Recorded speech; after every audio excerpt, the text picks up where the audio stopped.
Hello. Morning. Morning. How are you doing? Okay. Good. A lot of stuff this week. Yeah. Morning. I know. I've seen you're in the Slack, and it's continuing apace, I guess, on things. How are you, Morgan? Good. Okay. Good. Can you hear me okay? Yeah. Okay. It's working today. Yeah. That's good because last week we couldn't get it to work, but Yeah. I insist on running on Fedora, so there are sometimes hiccups. Oh yeah. Well, welcome to the meeting. Any updates that we want to talk about before we start, or? But I'd certainly love to talk at some point about, getting serious about organoids and where best to, where to start looking about, either getting familiar with preparation and requirement, like equipment requirements. And that kind of experience, because it is not a prepackaged protocol. Yeah.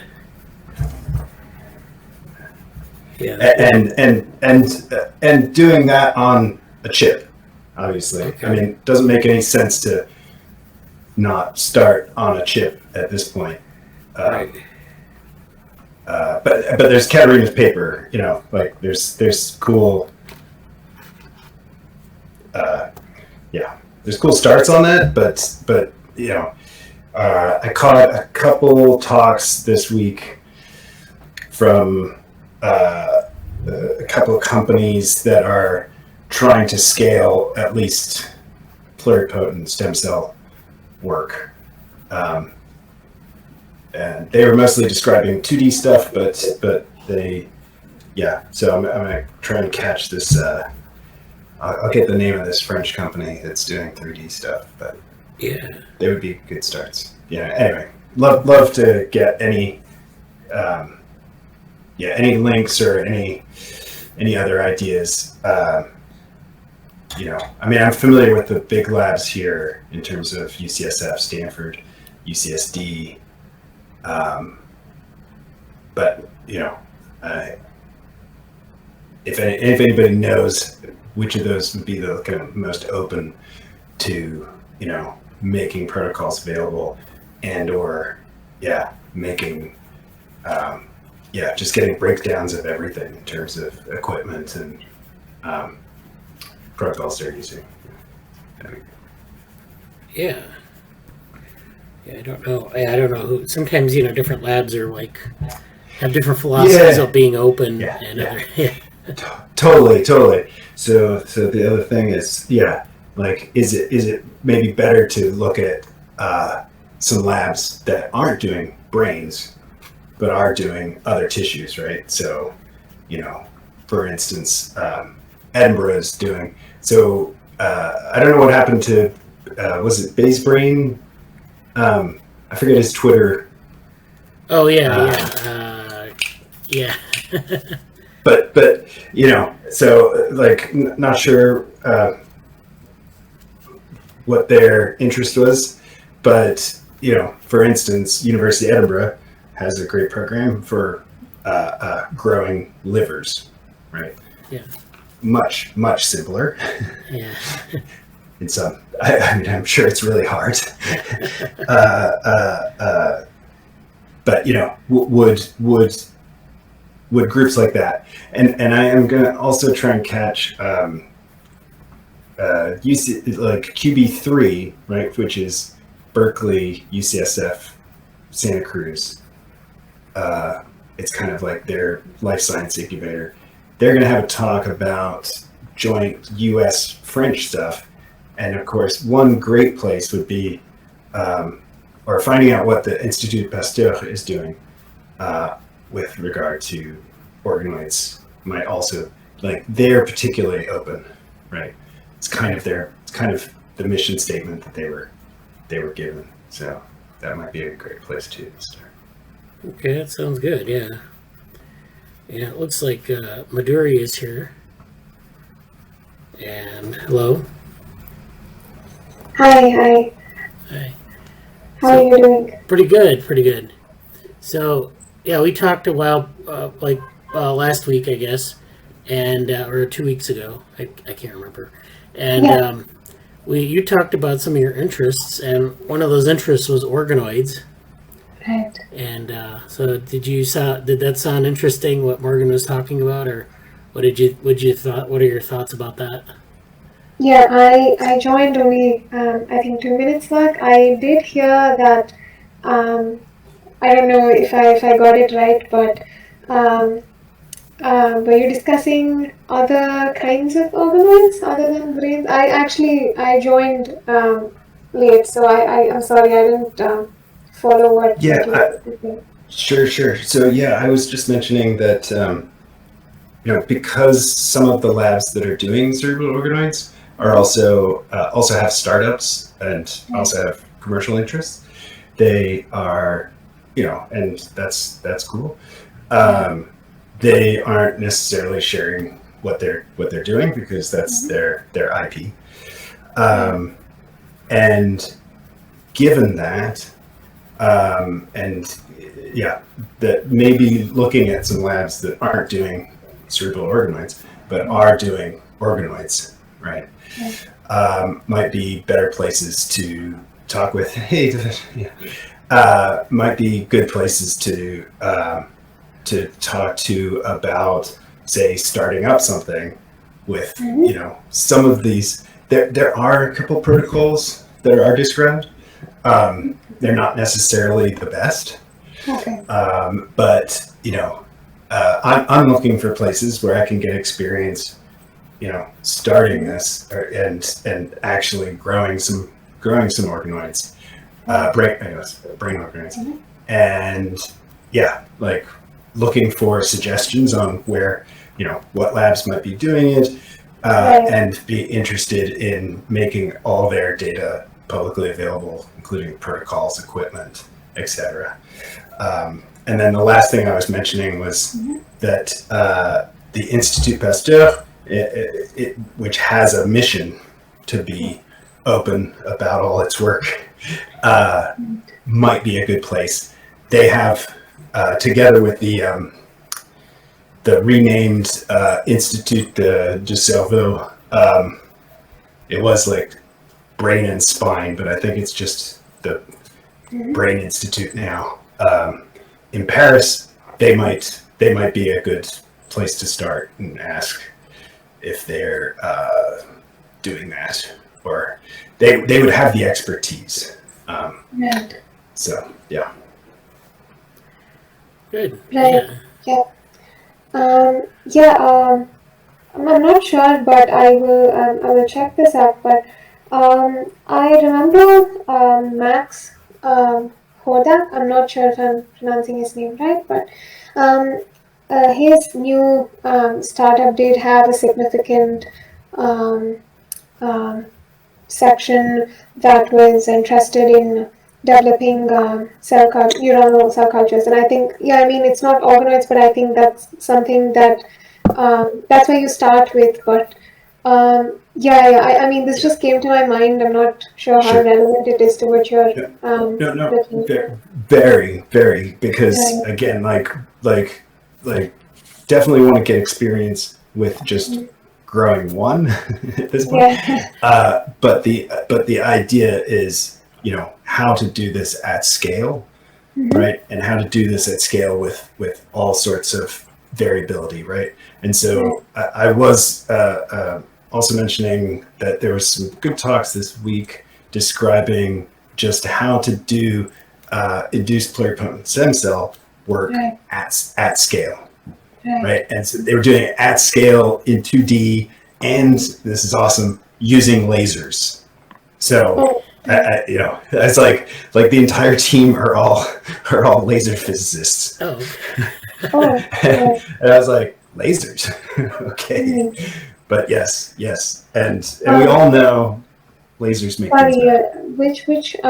which group is this? So that was Cell.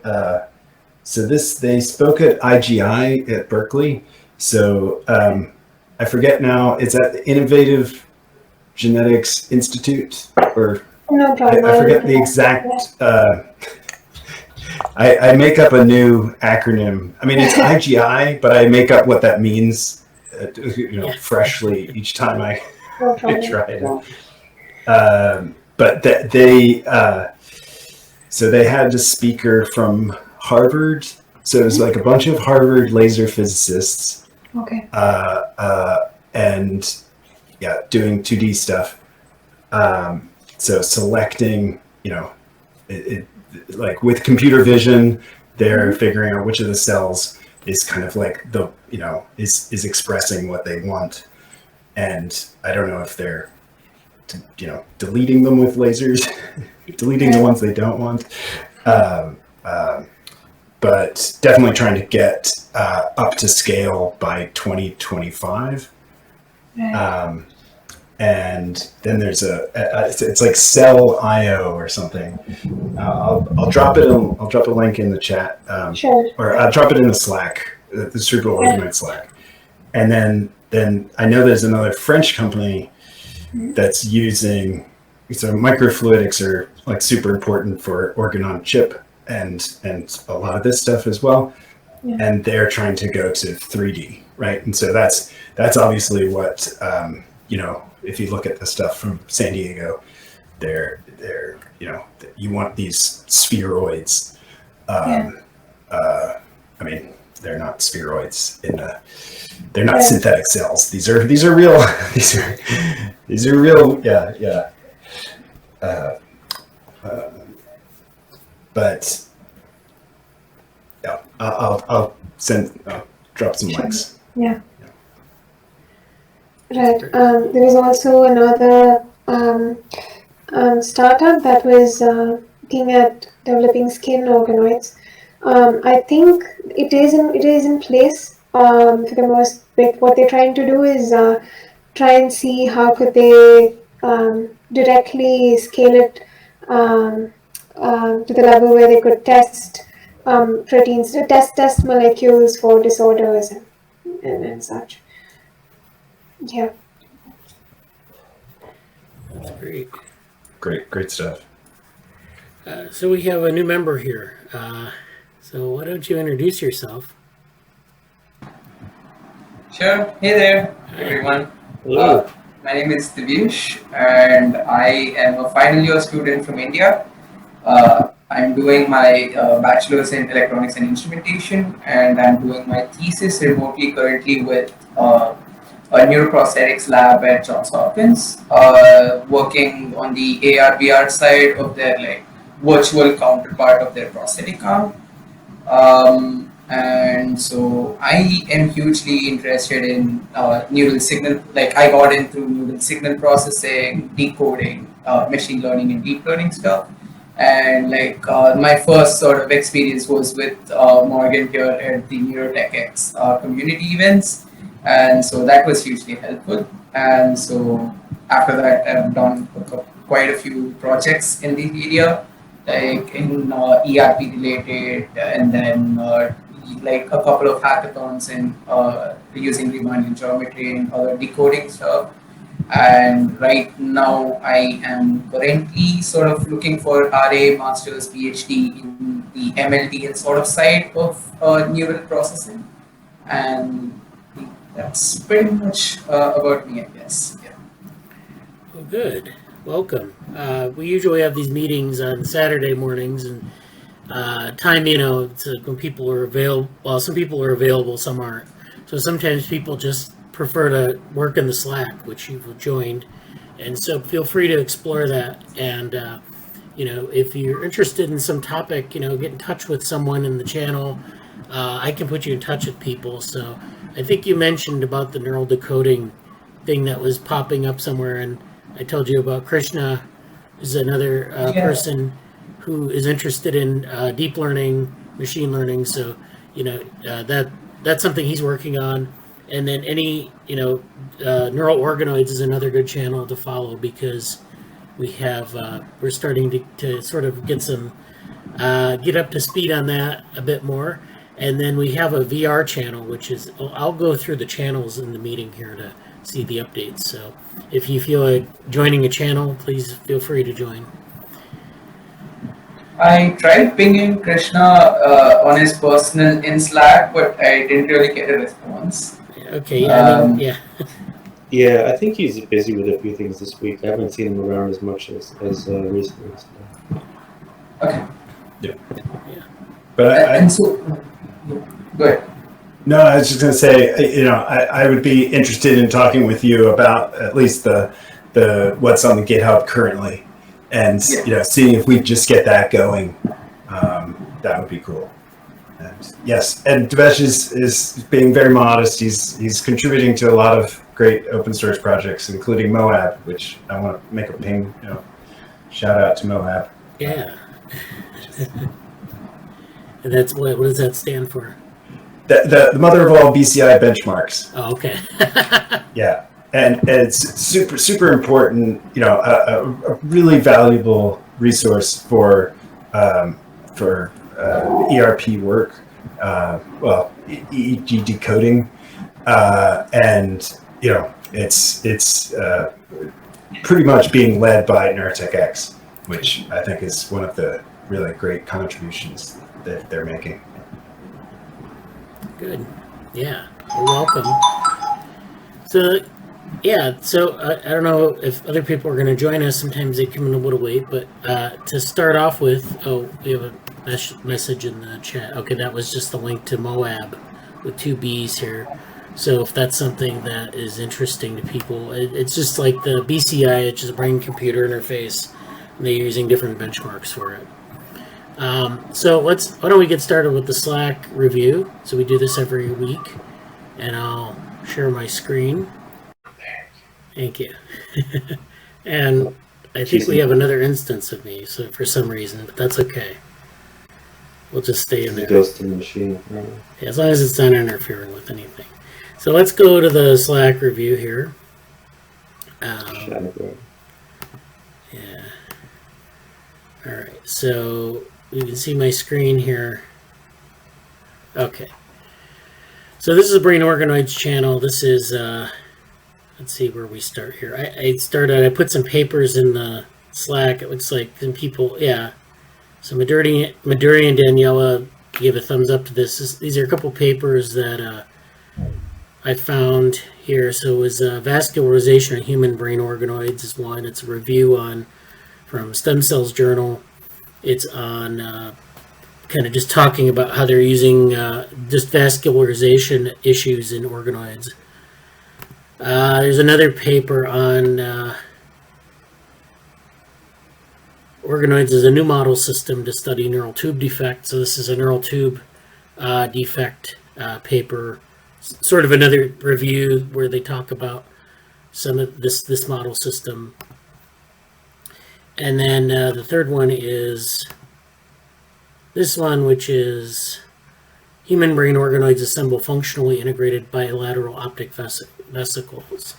And this is where they're kind of forming a precursor to an eye or something, where they have like 2 eyes at the front and then they have this vesicle so it's like they're basically forming an eye field and they're forming this organoid around it. And so then they're able to look at some of this. So it's kind of like in development, you have this eye field that forms, and then it goes on to form the eyes and the optic nerve and things like that. And so this is basically kind of building something like this in an organoid. So this is from day 0 where they seed it with IPS cells, induced pluripotent cells, and then they were able to derive a neurosphere, and then this organoid with a primordial eye field, and then they have this optic vesicle. So that's that. You can read those papers. Those are good papers to review if you're interested. We kind of have a collection of papers in this channel, so if you want to go back, I think we have a bibliography that we've been working on for a while. I haven't come back to it in a while, so I can provide you with a link to that too. So there's an upcoming talk by Alison Muotri, and that's someone Morgan knows pretty well. And it's modeling human neurodevelopment and evolution using brain organoids. This is coming Thursday. So this is going to be. Go ahead. Well, I was just going to say, yeah, he's in addition to all the neurodevelopment, this is the Neanderthal gene work that he's also been doing when he's talking about evolution and other, yeah. Okay. It's really, really fascinating stuff as part of their CARTA. I forget what that acronym stands for. Yeah. But it's anthropology. Okay. But just also wanted to say how important the vascularization is. When organoids came out, their kind of 12-week limit in terms of development was largely driven by the lack of vascularization. And this is I haven't actually seen this paper yet, but I'm always on the hunt for improved vascularization techniques, as well as what usually is accompanying them, which is like scaffolding techniques and things like that. So if anybody's got more links and more good ideas on that, that's I would say probably the most important thing for extending the age that we get, or the developmental maturity. Yeah, I think that's good. And yeah, they're usually grown in some sort of scaffold, and then of course they're using media. So that's where the recipe comes in, or the protocol for keeping them alive. And I remember when I worked with induced pluripotent cells and induced neurons that you're always constantly having to optimize the media to get them to do things. And so it's not right. They don't. It's kind of guesswork. You have to figure out what the best formula is for different cell types too. So if it's a different cell type, you have different media requirements. So that's and then I was just gonna say that then they're at the stage where there seems to be arguments between Stanford, UCSF, UCSD in terms of once you do get those, how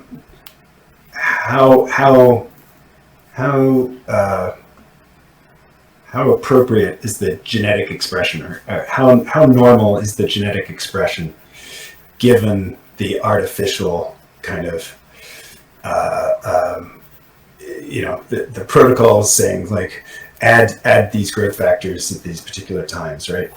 And there's some debate about whether the resulting organoid is stressed.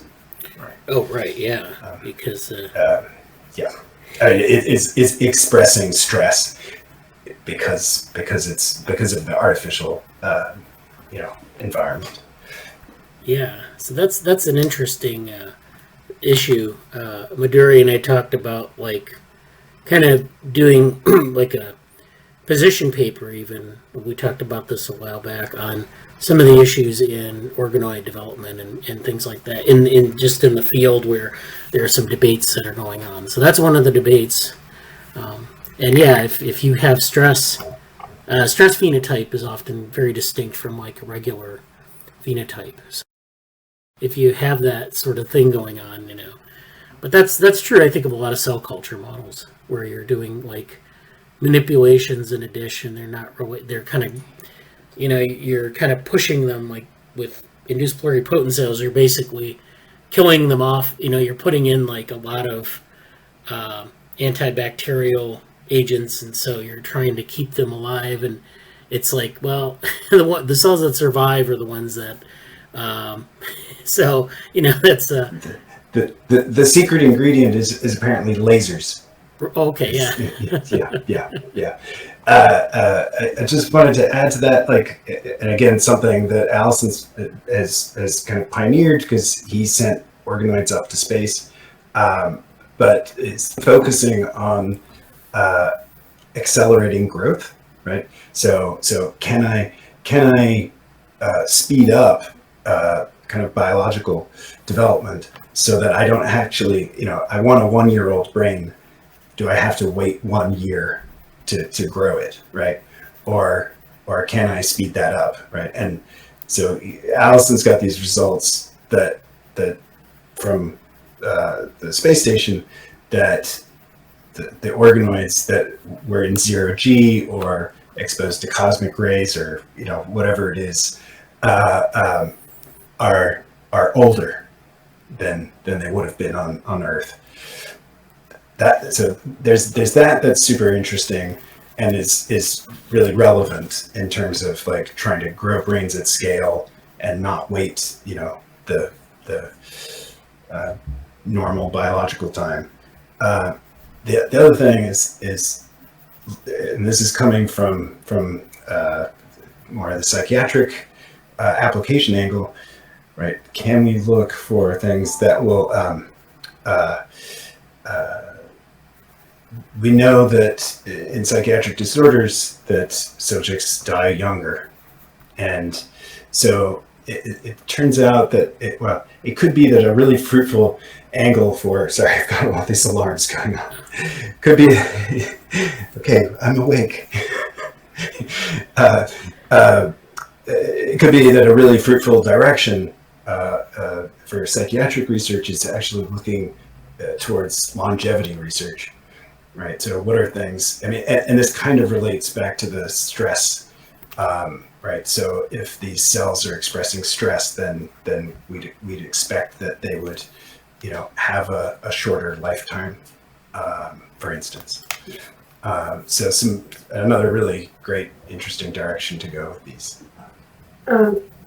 Coincidentally, I did read some papers this week that touched upon what you said. I'm not sure if it was a group from UCSF, but I think one of them, what they tried to do was they realized that these organoids during the developmental stage expressed high levels of stress. Like they had markers for stress, and they had blockers. They blocked these expression, which would in turn sort of reduce the stress level, and that sort of accelerated development. But also separately, there was another study which wanted to see if they could just accelerate these different stages of development, because only in after 2-3 weeks these organoids start to develop neuron-like cells. So they wanted to, and also it's still, the fact still remains that they don't develop a complete prefrontal cortex and other different areas. And what they noticed was the development did occur sooner than normal, but the cell type, there was a reduction in cell type specificity, which meant they sort of had, like, these cells had like an identity crisis when it came to the different markers that were, or in terms of, I think, transcriptomics or gene expression or other parameters. There were distinct cell types, but probably not very defined subtypes or subregions. And I really hope I can find that paper again. I haven't saved it, but I will look for that paper. Sounds really interesting, and and gets at how, especially when we're in 3D, right? How necessary it will be to track all these things with CV, right? Somehow getting a sense of the organoids, cell type breakdown. Mm-hmm. The kinds of things that are being done by a really dedicated grad student or postdoc. is not going to scale, and that there's so much variability in this across protocols, across, like you're saying, like some of the stress, and I've never seen UCSF put out a video that seemed to be kind of, I've mentioned this before, Bradley. It seems to be like a video about UCSD's work, right? And saying like these organoids don't seem to be actually normal. But it's a great discussion to follow, and yeah, I'd love to see more people. Love to see links. I don't know if is there a good kind of group bibliography software or? Yeah, so Jesse put a couple things in the chat. So first of all, you wanted to mention there's a lot of momentum picking up around longevity research and tying things to it. So that's something maybe we can explore across, interest areas. We've talked about this before with some other areas. So this is an interesting kind of theme. Then the other thing is, Jesse, we've been working on some things on organizing papers, and we've been using things like Zotero, but that's just kind of like a bibliography tool where we have a list of papers. But we also have things like GitHub or Notion where we can collect papers and resources and project notes. So did you have any thoughts on that, Jesse, or like additional thoughts? Well, I mean, I think Notion's a superior place to organize stuff, but I know that Morgan's very familiar with GitHub, and I don't know if Madhuri has a preference for that. I think at the initial stages, wherever you guys feel most comfortable, or it can be like Google Docs or whatever, it's quite accessible. But just getting a critical mass of effort in one spot to develop that is probably what we need, and we have plenty of opportunities to do that in GitHub. And if people want to invest in, there's a little bit of a learning curve to Notion, but I can, it doesn't be right now, but I can kind of show people about either that or stuff we're doing on GitHub. So I guess I would just sort of say whatever, if there's a preference that will reduce friction, or however you feel comfortable, whatever is going to have the least barrier to get off the ground, I would suggest that. I mean, one thing I've always wanted, and I don't know if I don't think I've got the technical wherewithal to make this happen, but Archive Sanity Preserver, it's like I want something like that, but not just ML,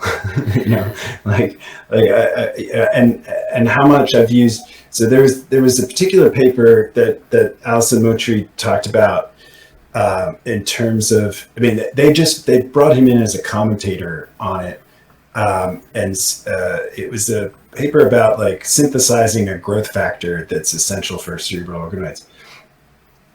And he was like, yeah, this would be great. It would really reduce the costs and et cetera. And I remember taking that paper and putting it into connected papers, and then kind of like following that web. I'd love, something like that plus Archive Sanity Preserver, where I can go along and be like click click click click, saving those, and one thing I've never done on that site is that you can actually follow other people. So it seems like it's just one or two steps away from being a good kind of social group bibliography tool, but again, it's still one or two technical steps, serious technical steps away. Yeah, and there's I'm going to quickly show my screen on this. There's actually, I just typed in here, State of the Art AI is a group that I've been working with, and they're kind of in a transition phase right now, but they're great. Yeah, they're great. Yeah, you know them already. That's really cool. Yeah. So I thought that they were kind of like one step in the right, or like a couple steps in the right direction past, archive sanity preserver. And I mean, it's, and they'll say in their acknowledgments that they're, building on a couple other projects, right? So I think Connected Papers is one of them, right? Yes, and it's I'm actually, like, full disclosure, I'm whoops, oh, I just hit the wrong thing. There we go. Oh, that is all right. Yeah, I'm like the group's in a let's say transition moment, and I've been like, I was brought in as one of their a director of some, like, their outreach and stuff. So I'm not quite sure what the next step is. But yes, all of that's true, and I definitely think that what you're saying would be totally ideal, and I want to do something like that for, like, cognitive science or, like, AI, or, like, old school artificial intelligence myself. So there's definitely a lot of need for these things, and there's this carries over into things that, like, in the lab has done a lot of things in terms of, like, epistemological directories, and these ways of creating these sort of maps, and these ways of organizing this stuff. So that's definitely something that could be built out. And also, like, I imagine you actually have been let me see if I can easily find this here, like the Learn Neuroimaging Hacker's Guide to the Brain stuff. Were you involved with that? I forget. No. Show me the link, and I can maybe say who it is. It's from this a long time ago, but this is sort of a nice aggregate of things that I think they run through GitHub and some other stuff. But that looks awesome. Yeah. And there's, like, that could be a huge project to get into, but, like, this was something this was, like, one of the brain hack events a couple years ago or something like that. And yeah, it sounds like it. There's did it say Remy? Yeah, okay, so project. Yeah, Remy got yeah, and there's Katya next to it. Yeah, okay. Yeah, so, like, I imagine you're probably familiar with all that stuff, but this is kind of potentially be a model in that sense.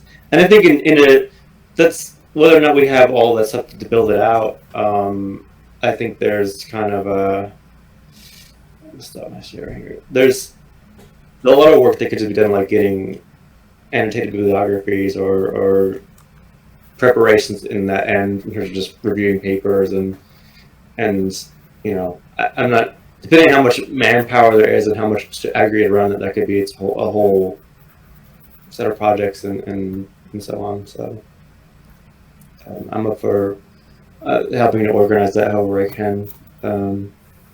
And maybe doing it on GitHub is a good place to do it. There's already a lot of crossover there. So Katya, who is the second person on that list of many contributors, her and I'm blanking on Roberto. Thank you. I'm embarrassed to say. They did the Brainweb, right? So I mean, certainly Roberto's lab in particular has always kind of leveraged web skills and web technologies well. So they would be a great group to talk to about maybe finding some of those resources, in the sense that, like, people who are part of Brainweb could be some of those technical resources that help take it over the finish line. If we just had, like, some pretty concrete specifications, but I remember when sending, like, is it pronounced Kaparsky? I think so. saying like, really, really glad, very happy to support this project. Really wish we could fork it so that it just to open up the other areas of archive, like why limit it to just machine learning? Right. Yeah. Yeah, I've seen the archive sanity preserver. It's pretty nice. I don't know, like, is this something? Yeah, something goes It's beyond like machine learning. 5 years old. Okay. And like I don't think anybody's forked it in any, or except like state of the what Jesse was showing, like it seemed like it was related, but I don't think they built off that code base. They didn't. But like even just having that where you looked at quantitative bio, QBio is like one section that I'd love to add, right? That should be an easy project to spin up on DigitalOcean or something. I wonder what the costs are. If he could make that would be nice too. It's like the transparency of like, what's the cost of running that server? Yeah, that may be something. Yeah, we can maybe look into a little bit, but I don't know if we would be able to do it. But just kind of like the idea of what's the kind of the base of operations there, and then So I mean, then there's also like Distill, but that they actually went on hiatus recently. So Distill is this machine learning journal where they have it's very nice because you have these interactive articles that you can publish like animations and things like that in the article. But I don't think that anyone's applied it outside of machine learning. Theoretically, you should be able to develop it, but that's always easier said than done. You have to like figure out for non-machine learning, like for bio articles, you would need to figure out like how to make the microscopy more accessible and things like that. So it's it's always a challenge to get outside of a place where they've made these nice innovations. And but I mean, in the sense of the microscopy in particular, there's probably some things you could do that journals aren't doing, especially with the newer microscopy techniques that are giving you depth, much. I mean, you're kind of getting 3D. Yeah, that's great. And we've also talked, or I've also kind of been playing around with this, like I said, different types of VR that we can distribute to people or infuse in some of our research and presentation. And I've been looking at some 3D techniques, but yeah, I'll have to give a presentation on it sometime. I think that'd be something we might be able to do too. It's it's definitely something I don't think it's underexplored, but So anyways, I wanted to go. Sorry, what is the name of that group? The ML animations? For the ML journal? Yeah, the one you were talking about. Oh, Distill. Yeah, Distill Pub. Yeah. Distill.pub. Distill.pub. And they've so they have on their website they not only have articles, but they have like these themes, which are nice. And that's actually less like a technical innovation, but more of like, a nice innovation of like how to organize the research, because that's just as important sometimes to how do we think about this thing. And it's been between them and it's been interesting. It's been interesting to see. I've had a brief time like being really invested in that space and see where trajectories are going. All that stuff has been a lot. So that's a conversation for another time. Yeah. I'm gonna go back to the Slack, the brain organoids, and then we have some other links here. Synthago, which is this engineered cells and CRISPR kits, so you can check that out. World CRISPR Day is, and CRISPR is a method for sort of editing genes in cells and replacing them with knock-ins or knocking out genes systematically using zinc finger proteins. So this is World CRISPR Day, and they also use other reporters that are very highly specific. So if you want to find out more about CRISPR and some of the other methods, biological methods, you can go there as well. I know we have a lot of people in the group who aren't biologists, so some of this might be a little bit above their heads, but what do we try, maybe we can, people have questions you can ask in the Slack, or we can bring it up at a meeting, like what are some of these methods, and maybe we can go through them in a little bit more detail. But in any case, so the next one that had things in it was the CGS group, and there was a bit of talk about geometric learning and geometric vision and things like that this week. So this is a link to geometric deep learning, symmetry, and data. This is a machine learning street talk. I think it's a podcast where they talk about geometric deep learning. So if you're interested in that, that's in the CGS group channel. Cognition Futures has, let's see, this is an interview by Peter Norvig. Today's most pressing questions in AR are human-centered. So yeah, he joined Stanford's project after bouncing around for a bit, and yeah, I didn't get to really dive deep into it, but he joined that lab, and that was his little like, hey, I'm fancy and I joined the lab at Stanford. This is the Stanford HAI group, which is the human. It's like human interaction, but it's, I don't know what the A is. Artificial intelligence. Yeah. Okay. It's like human-centered artificial intelligence. Yeah. Okay. So they run a great seminar series. Yeah. It's hybrid too. So if people can go to their YouTube channel and check out some of their events. They're pretty interesting. So yeah, Peter Norvig, of course, is a luminary in AI, and he's an advocate of this non-representational AI, where you put a lot of data into an algorithm and you can get an output. And so, but he's talking here about some of the most interesting questions going forward are human-centered, involving like ethics, or involving using AI in the context of like a human-computer interaction, or maybe in terms of even like brain-computer interfaces.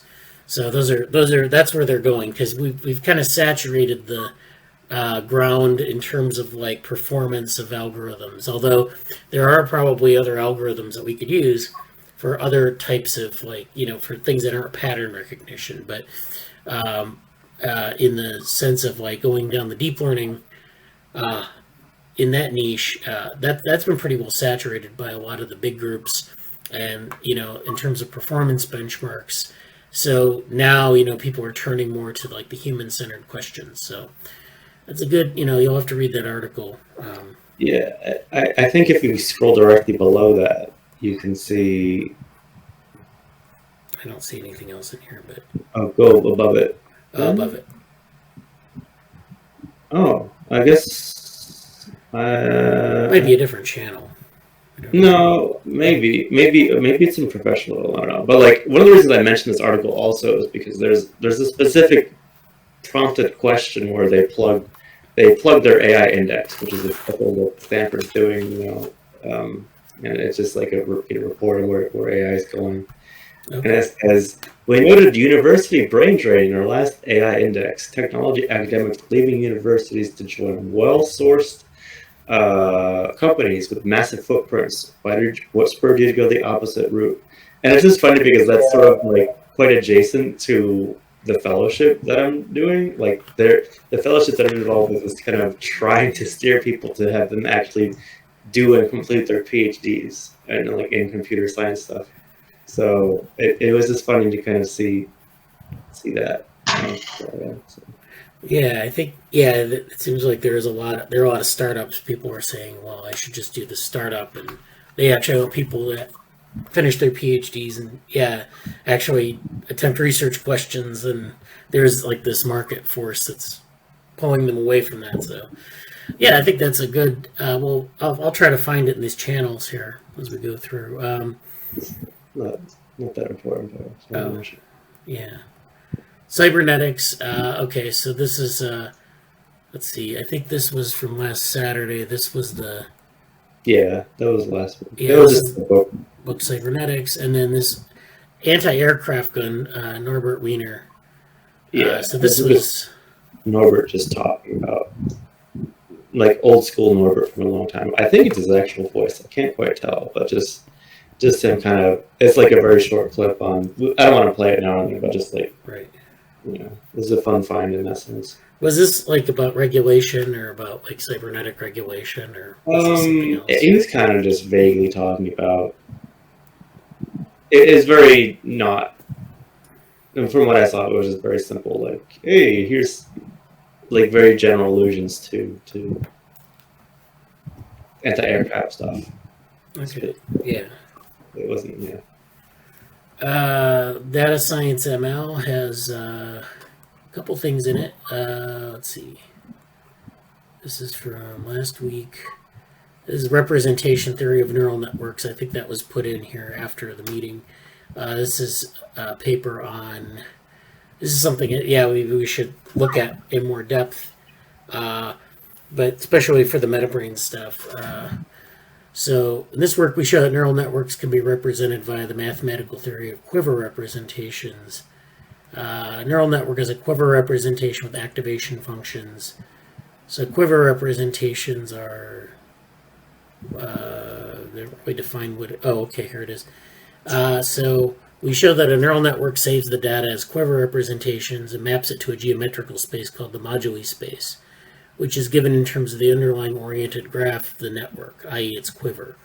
So basically that's an underlying oriented graph or a directed graph.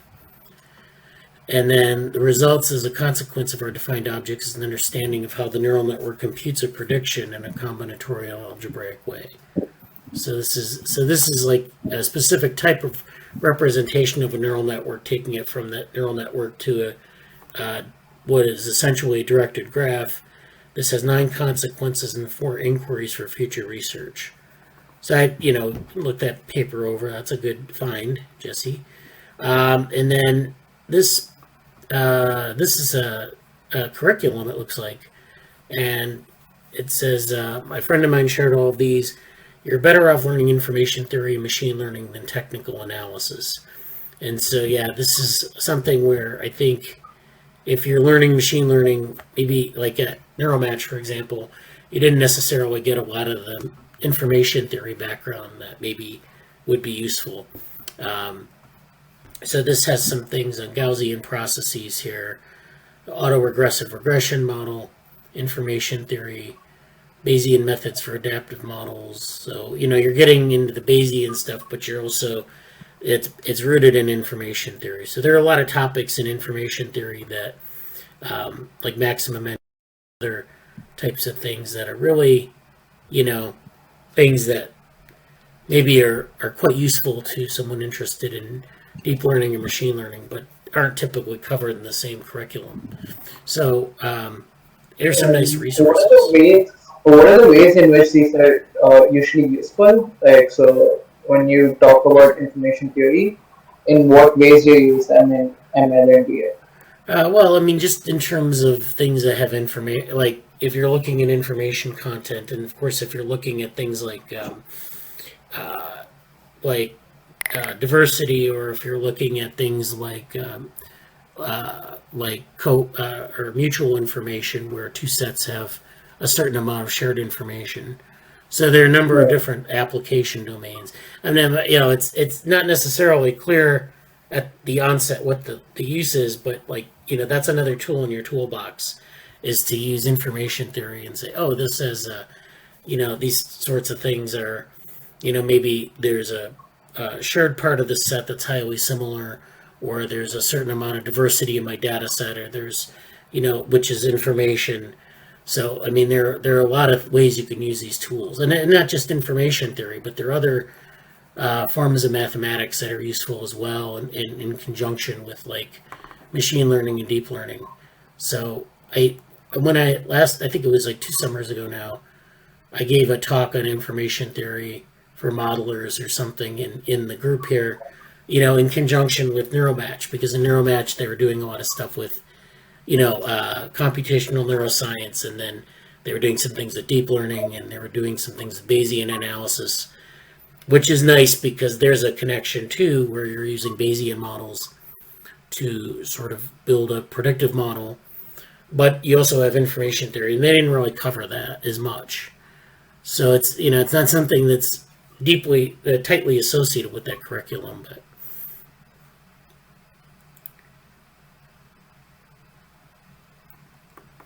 so I mean that's just if you're interested in that kind of thing, there's some things in here. And I think Jesse, we were talking this week about like a curriculum or curriculum building for like professional development.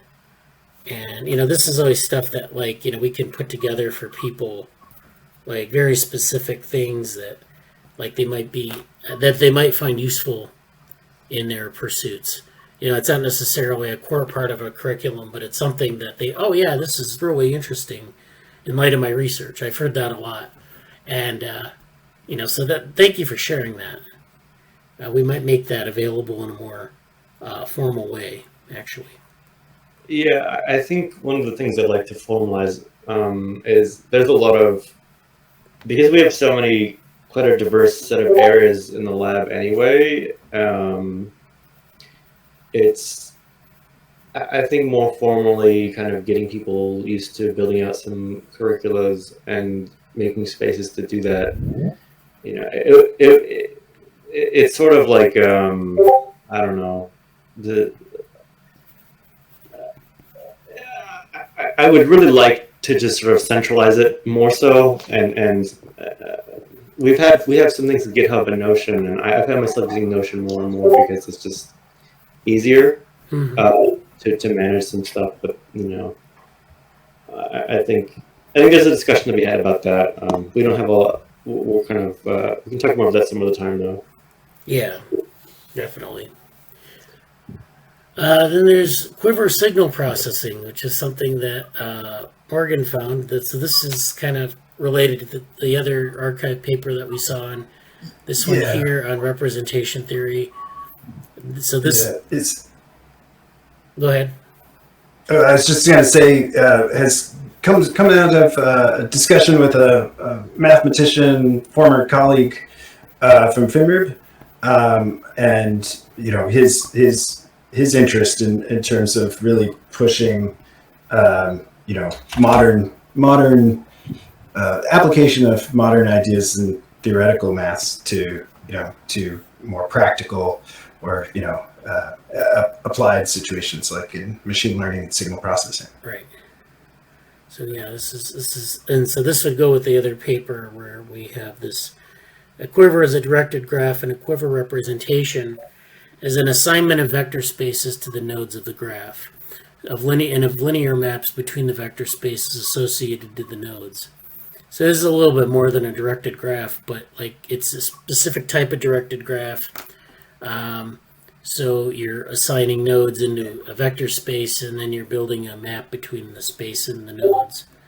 So this is I assume this is a more efficient way to represent, like you take this neural network, you represent it in this way, and it's a bit more, it's maybe a bit easier to understand some of the things going on in the main network if you map it to this sort of formation. So I think we're going to talk about mapping a bit later, but this is a theme that comes up, especially if you're taking things from applied math. A lot of tools from applied math, they're doing a lot of mapping between models and things like that. So then there's developmental AI. We have a couple links here. This one here, which is symbol interdependency and symbolic and embodied cognition. So this paper is this is topics in cognitive science, which is, I think they kind of pose a question or they have something that's somewhat provocative, and then people come and attack it. I think that's the model here for this journal. But this is symbol interdependency and symbolic and embodied cognition. The abstract is whether computational algorithms such as latent semantic analysis can both extract meaning from language and advanced theories of human cognition has become a topic of debate in cognitive science. accounts of symbolic cognition and embodied cognition are often contrasted. For different reasons, in both accounts, the importance of statistical regularities in linguistics, surface structure, tends to be underestimated. So this article gives an overview of the symbolic and embodied cognition accounts and shows how meaning induction attributed to a specific statistical process or activation of embodied representation should be attributed to language itself. So this is a kind of a debate that goes pretty deep in the weeds about like representations and using linguistics as a subject area. So I wasn't aware of this whole debate. I know we've talked about some of these debates before in the field, and this is one that I'm not necessarily familiar with, the symbolic cognition versus embodied cognition. Jesse, do you have any ideas about that, or? Not really. I didn't get to go into that paper much yet, Okay. but I want to put there. I am more related to what I was saying before. I'm more formally putting out some things, mostly with the help of Notion. I want to have a more formal, like we talk a lot of times about annotated bibliographies and stuff, Yeah. but like I want them to happen, and in part because like I'm venturing into more seriously pursuing some research projects, so I'm having a new wave of how to enact those things, and that's just one of the papers that will probably go into that eventually. I don't know if I posted in there, but I actually saw a paper about a Lakoff paper. One of the Lakoff did like a paper like a decade or so ago about the results of embodied cognition and whether embodiment. It was sort of a variant on the what happened to cognitive science paper, even though that happened much later than the Lakoff paper that I'm mentioning. But Right. there's papers to get perspective on things and just like, for those who don't know, I have a lot of interest in this in terms of like the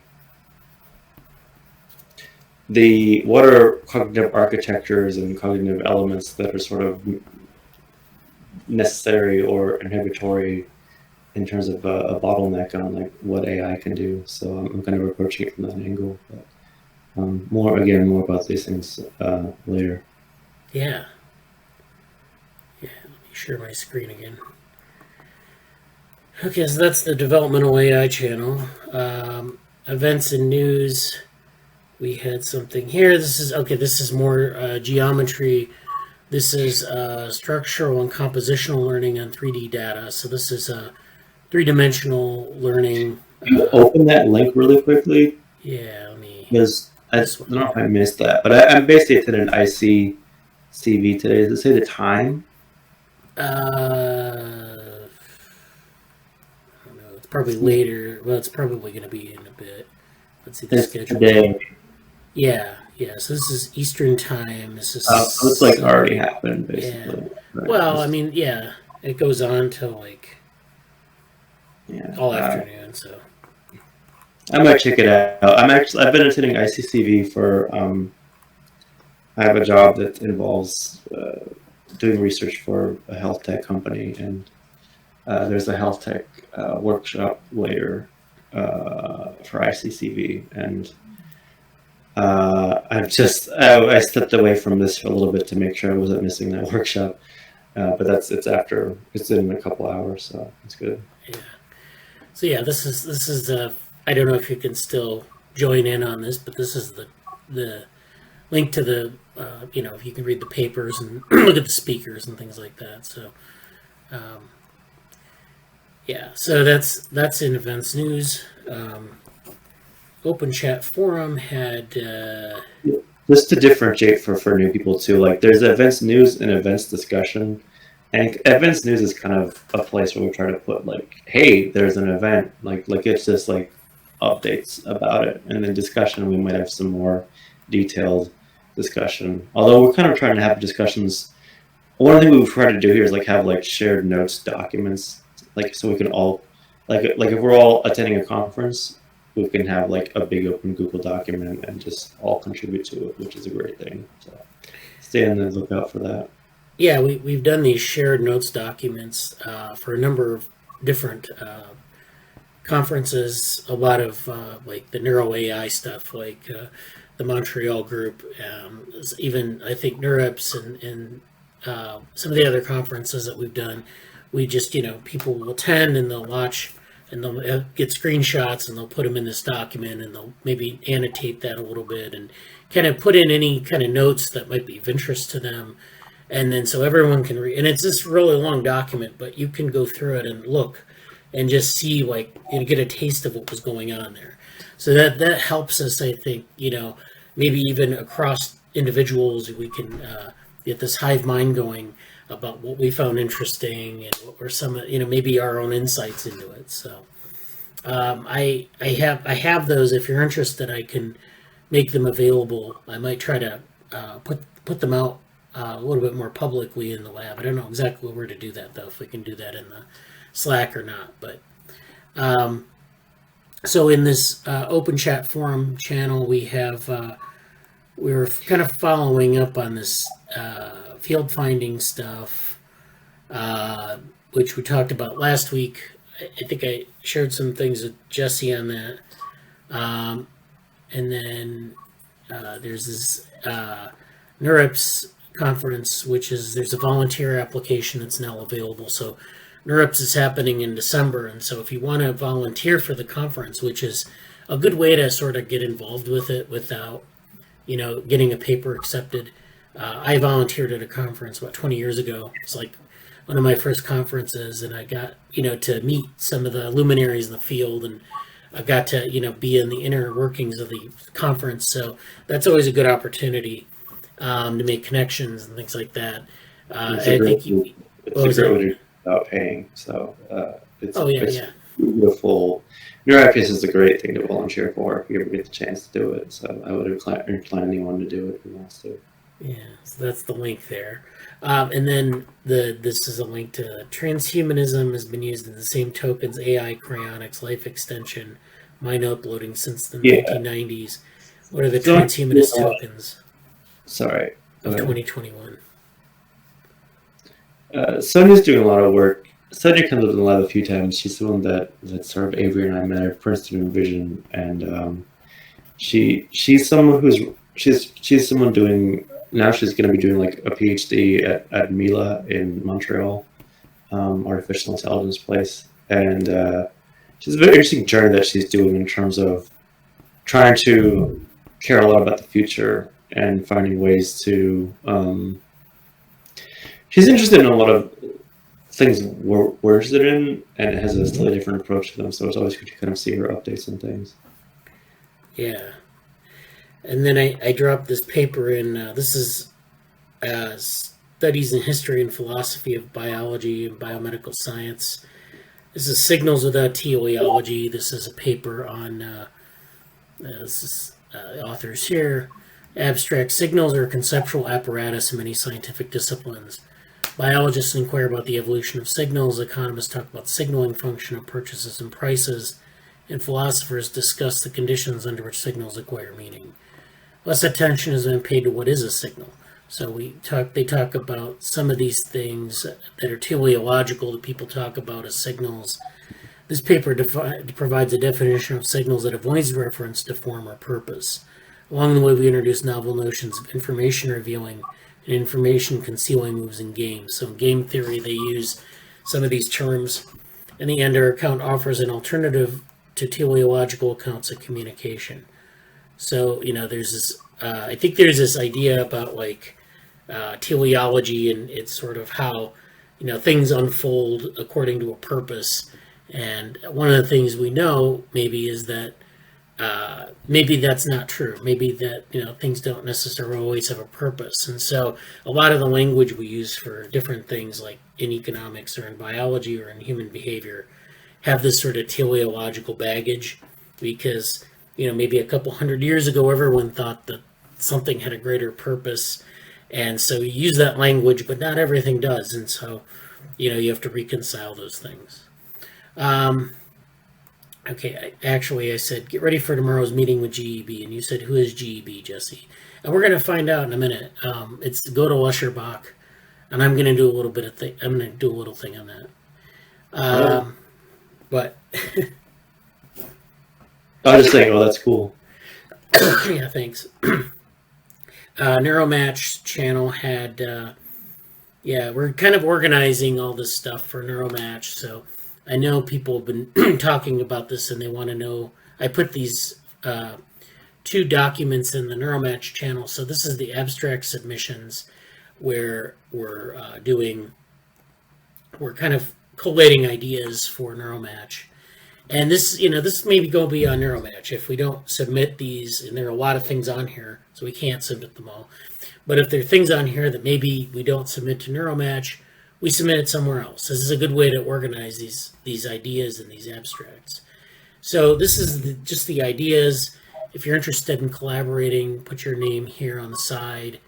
We'll record the status and a link to the abstract document. So this is, a bunch of different things that we have here now, like 11 things. And we're not going to submit them all to Neuromatch, but we're going to talk about some of these might get combined. So this allostasis might get combined in the unified theory of switching.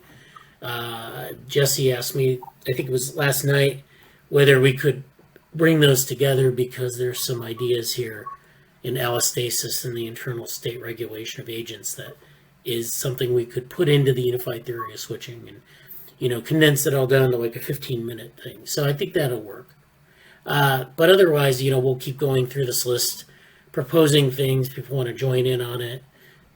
Okay, so that's if you have these different things. And I think these are Krishna's. So, if you see the first name on here, or you see, I don't know, we should have probably put the contact person, but you can always ask who's doing this thing or who's doing that thing, and you can find out. Just put it in the Neuromatch channel.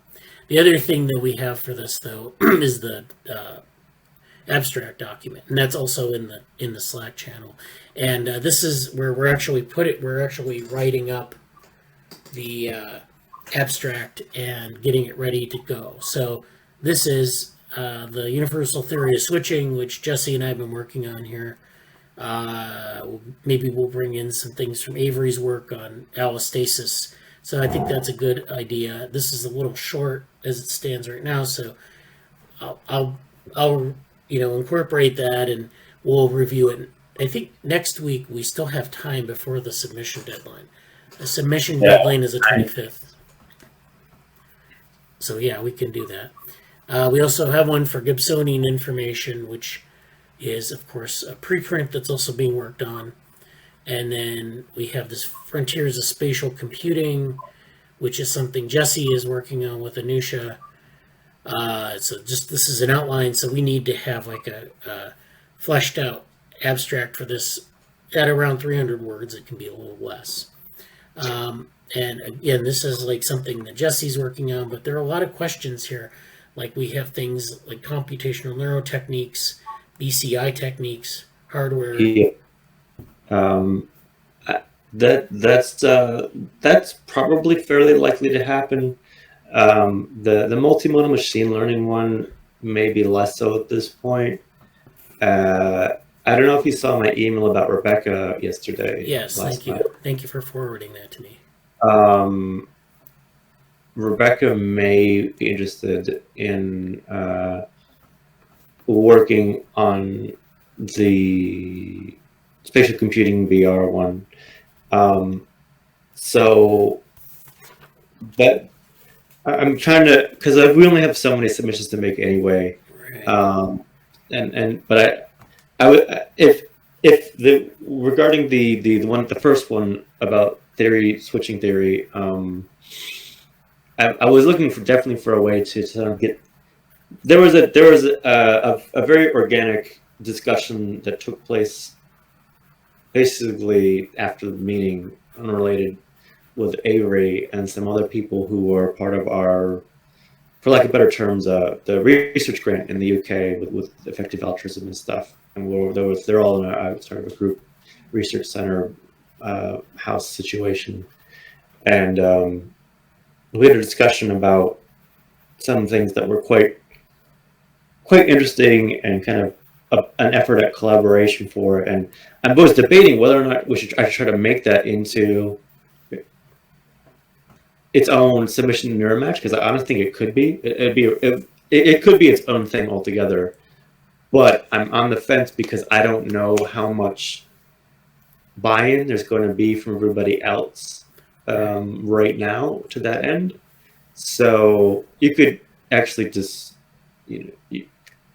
it's fine. If anything, you could have just looked at the switching theory paper. Yeah, but I think that would be good for now, is to combine it into that, and then we can develop it further. I would try to develop it in this sense. I mean, it might be like 1 or 2 slides, but then we can expand it out and just kind of condense it into 1 or 2 slides, and then we can say, okay, what did we like of this, and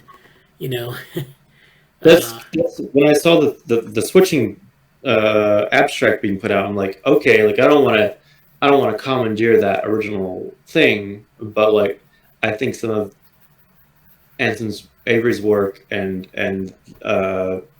what we were talking about would fit pretty well as a bonus round of it. This is higher level behavior, particularly at a human scale, but also there's a lot of things that would dip down into other just generic mechanisms of regulation and allostasis. So I don't want to add a incongruent flavor to things. Yeah. But if not, it might be a pretty nice way to add some of that depth to that abstract and what's going on there. Yeah, that's good. We can modify the abstract so to reflect that. Yeah, this is what I mentioned at the start of the meeting. These NM docs. Yeah, so we're doing that. And so I think that's good. If you have anything to share on that, just add to these documents. They're open to editing, so put your information in there. Would it be possible to share more on what exactly the spatial computing one is about? Jesse? I mean, it's basically what's on that list. So it's basically just a tour of what it is, what's going on in that area, and some applications and potential applications in terms of Neuromatch is kind of centered about computational neuroscience, which I'm not the most versed in. So I was looking at related things to that. I know you're doing stuff in terms of VR and prosthetics, right? Yeah. So I mean, you could definitely contribute a lot to that if you wanted to, or add a specific thing about how VR is being used in what you've been doing. Okay. So yeah, what I didn't understand was so what is the final outcome out of this? What is expected at the end? Oh, yeah. I mean, everything for Neuromatch is, I think they're going to be either talks or short talks, and I forget the differentiation. Do you remember, Bradley? Well, the short talks are lightning talks, 5 minutes, but I think this one probably won't go to Neuromatch because it's pretty short time frame. But I think, regardless, the deliverable would be something like an abstract of 300 words, and then you can also work on a longer paper if that's something you want to do. You want to start an outline of okay, here's our abstract, and then let's outline some topics from that to work on. So ideally you could take this abstract and submit it somewhere else. When the opportunity arises, you'll have it right there. And if you work on the paper, you also have that to submit somewhere too. Yeah. So kind of just to clarify, the immediate deadline for October 25th is a 300-word abstract, and then that project in particular is very there's not a lot of existing stuff in it. I'm kind of just starting it up because of my own interest in these areas. So it would be, we'd have a month to basically put together it would be a very short talk either way, either a 5-minute flash talk, which would be super quick, or a longer talk that'd be 10 minutes. Those the specific deliverables for Neuromatch, but then ultimately, as Bradley just said, it could be a paper and developing some more substantial things than that too. Yeah, I would also think. Oh yeah, Okay, yeah. So I would also say that, like, even if you just want to create, like, a 15-minute talk from it, just so that you have it ready to go, that's also good. It's also good to just kind of plan ahead in these things. Like, this is how you really start a research area. You might start Right. very small by just getting out the ideas, and then, having some, maybe some slides so you can, like, think through things, generate a paper, and then you can, like, stake out some areas, and then, you can add, so you're constantly adding to it. And even if you do talks between conferences, like if you did this at Neuromatch and then you did this at some other workshop, you could, Yeah. like, have a new version for that, and you could just continue that research, and you learn more as you go along. So I wouldn't worry too much. I mean, if you want to try for this deadline, you can, but I would try to remember we only have one abstract per person, so that's another thing to consider for Neuromatch. But Right. And just to kind of get a little more background on the VR one, spatial computing, and also the ML one, these are sort of like brand new things that I'm looking into, so I don't have a lot of depth or background in them, and they're basically sort of exploratory projects and kind of deadlines for me to look into them. So if you would like to bring your actual concrete expertise and work in that area to that, be totally great. You're welcome to do that. But like, I'm just like, there's not a lot of like pre-existing stuff to work with there. So I'm basically just doing it in exploratory stuff for myself, which is the impetus for that. But there's definitely, basically, one of the things I'm trying to figure out is like a motivating question for me was, do I want to really delve into this aspect of either robotics and, or in this case, like AR, VR, spatial computing, as something I really want to look into during my time in a PhD program that I might be getting into. So it's kind of adjacent to that motive for myself. But there's an abundance of opportunity to add to it. So yeah. okay, so I think that's probably enough on that. And there is some talking here about some of these topics. So join the Neuromatch channel if you want to do more professional development, which we'll talk about in a little bit. There's some stuff here. I don't know. Inkit City might be here today. I don't know. There's something on how to read a paper that Jesse put in here. There's how to reference organizing conference symposia, and then should I list talks on my CV given by co-authors. So those are all things that are kind of, opinions. This is the thing that you were talking about. This was the Peter Norvig thing, and then Jesse had a follow-up to that article on this. This was Daniel Acuna talking about looking at academic family tree during S4. Josh Tenenbaum's work influenced me through recording and Schrader Paul's mentorship.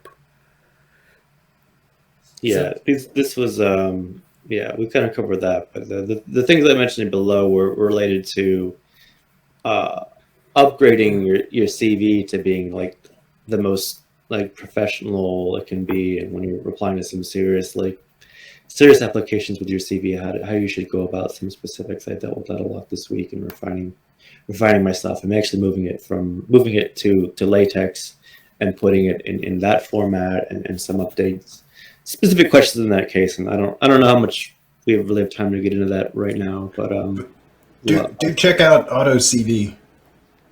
Yeah. Yeah. So this is you can just create a CV using how does that work?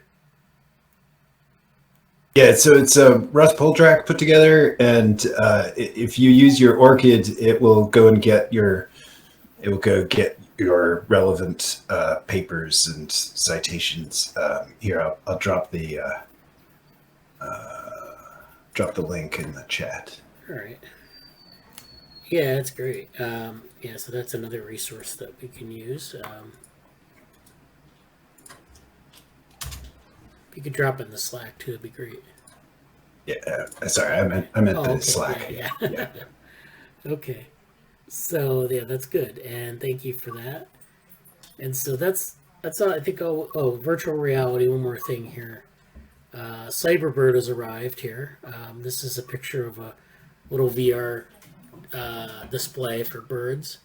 There's a fast optical shutter built into these lenses, and this is the head mount. So this bird is a head mounted display, and it's they've done VR in animals. They've done it in rats. They've done it in fish. Actually, where I think that was the paper that we reviewed. I think 2 weeks ago or something, where they had a VR like sort of a not a heads up display like this, but like a field of view for fish, where they simulated things. So this is always interesting stuff. And Jesse said Cyberbird has arrived. So. And then this event that I posted on here earlier in the week, this is this event, New Approaches to 3D Vision. So this is something being hosted by the Royal Society at the beginning of next month. So if you're interested in like the spatial learning and some of the 3D stuff, this is a nice overview of some of these things. So like they're talking about SLAM and seeing beyond SLAM. SLAM is spatial location models and multimodal models for like robotics, neural scene representation, perception action loop, locating prey and rewards, navigation in 3D space.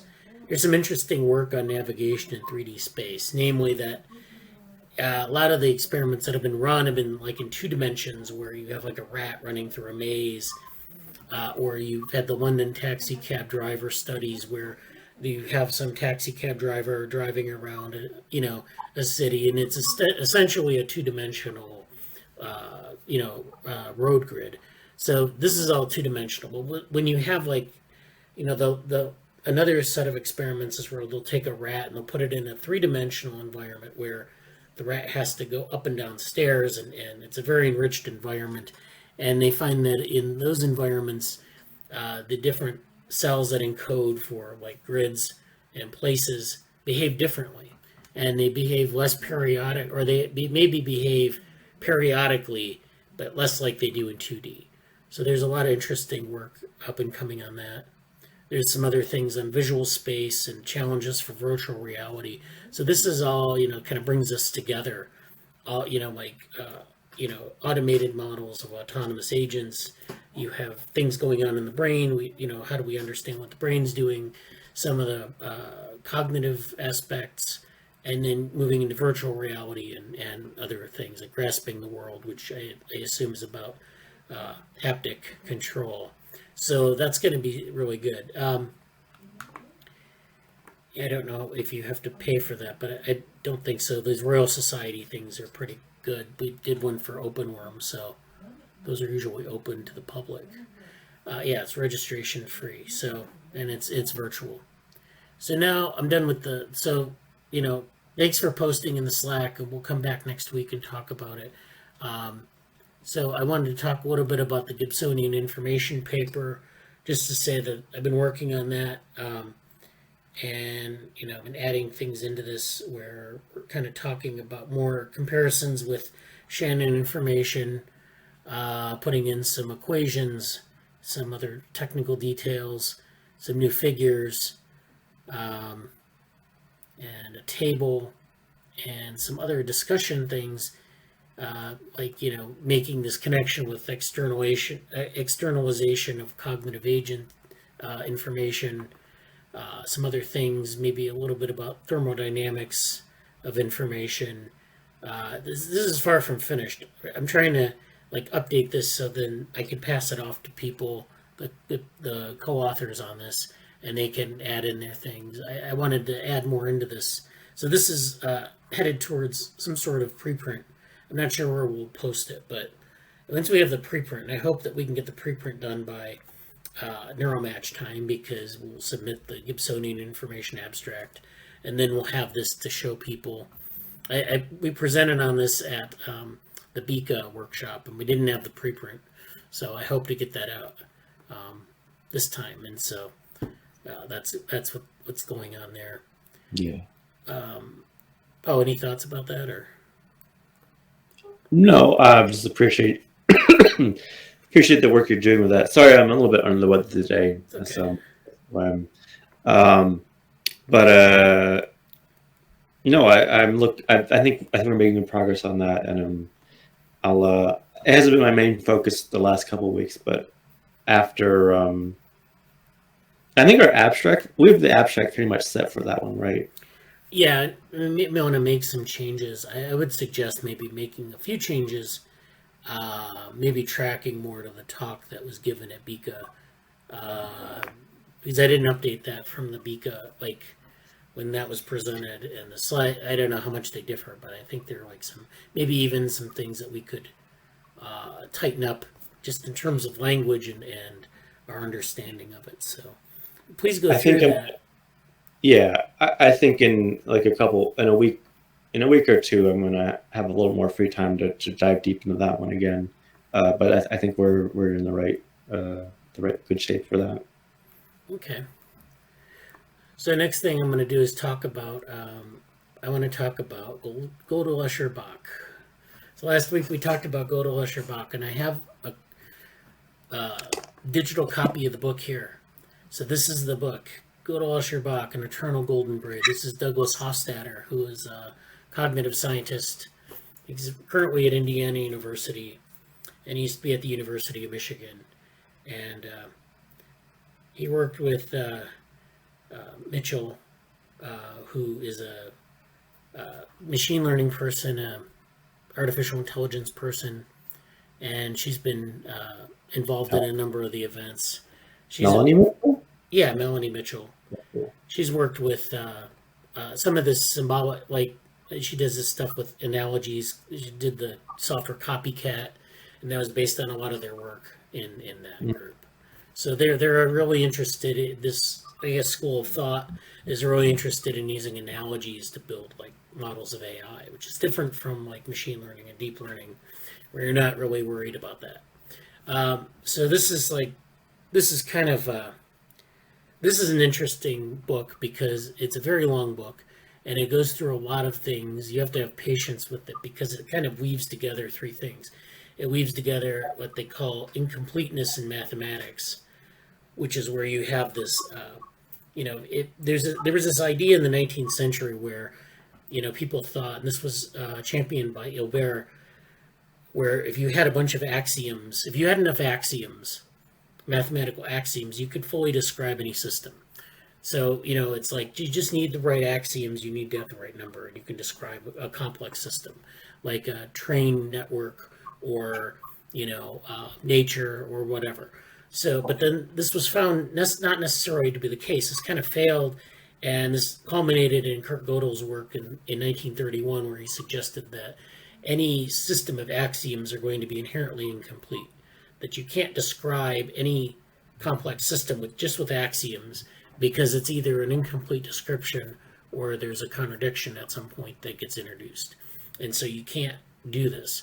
And so this is something people kind of ignored for a while, maybe still ignore, but this is something that is one part of this. And then there's the MC Escher part, which is where MC Escher created this art. I'm sure people have seen Escher paintings. I think I have one on my wall here, where he would build like the sort of the continual staircase, where you'd run up the staircase, you'd run around to the other, it would be like a giant circle of stairs. You'd run around the stairs thinking you're going up, and then you get to the point where you started and you're going down. And so there's this, he explored a lot of these type of visual themes. And then, of course, Bach, who's a musician who explored some of these similar themes in music. And so I'm not as familiar with like the Bach part of this, but he's trying to weave all of these themes together. So with Escher, you're talking about recursivity. With Godel, you're talking about sort of complexity and incompleteness of description. And then with Bach, you have some of these themes in music. And so this is the book, and we have a bunch of different chapters here. It kind of weaves around, so they're really kind of, the titles are unintelligible if you're thinking about this from like a systematic point of view, I think. But there's like consistency, completeness, and geometry. There's recursive structures and processes, location and meaning, propositional calculus. So they developed sort of a calculus for this, levels of description in computer systems, and like brains and thoughts. So this there's actually in this, and I can share this with you. This is a public copy of the book. There's a part of this PDF where they give an overview of the different parts of the book. And so you can read here sort of a summary of each chapter and how it relates to the whole. It's pretty good, although you really have to maybe get into some of the chapters to fully appreciate, what each part is. And so, so this is a really long book. This is 801 pages in a PDF.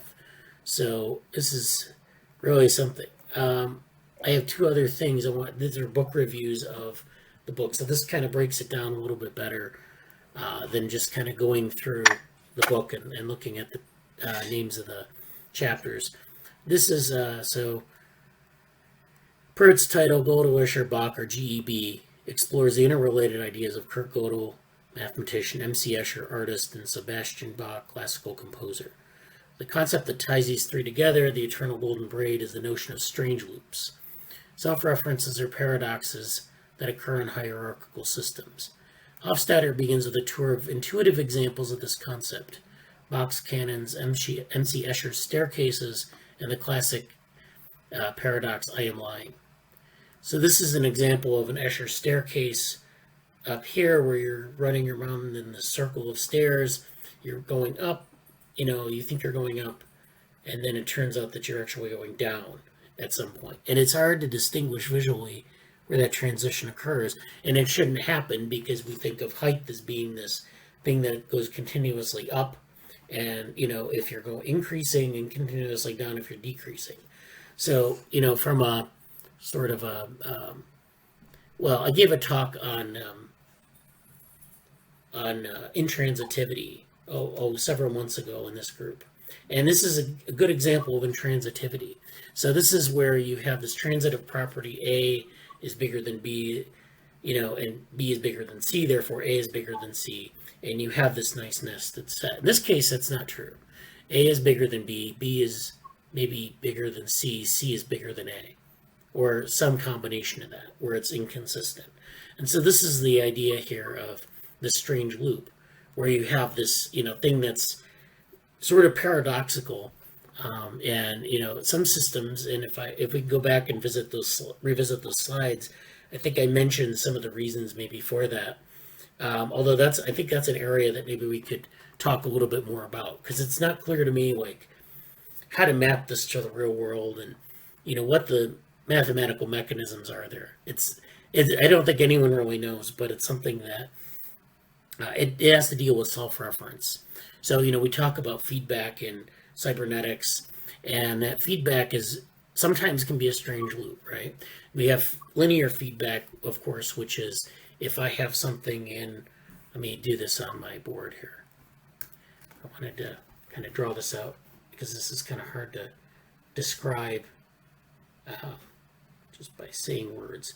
So if I have just a linear first order feedback loop like this, all right, and A has a certain amount here, and B has, you transform A into B, or you pass A into B, and then there's a feedback from B to A.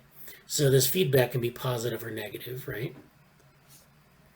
So if it's positive, we know what to expect. A goes to B, there's some product of B that goes back to A, and if it's a positive feedback, it's increasing A, and it goes to B, and it's increasing A, and it goes to B. And this is the output here then would be that B might be enhanced because A is enhanced by feedback from B. It's it's a pretty linear thing. If it's negative, it's the same thing. You have less of A, in a iterative sense, and then it goes back to B, and B decreases. So we have this negative feedback, or it could be an absence of feedback too. Some people interpret negative feedback as just an absence of feedback. So it's just basically where A is transformed to B, but there's no feedback at all. So this is the way we usually think of this. In a recursive sense, this is, A goes to B, then comes back to A. This is something very different from like a typical linear causal model where A causes B, and then maybe related, may result in C, which is off here. That's a typical linear causal model. In this case, you have A going to B, and then B is affecting A again, and then it affects C, and it's a very different C than if you just had like a linear causal effect.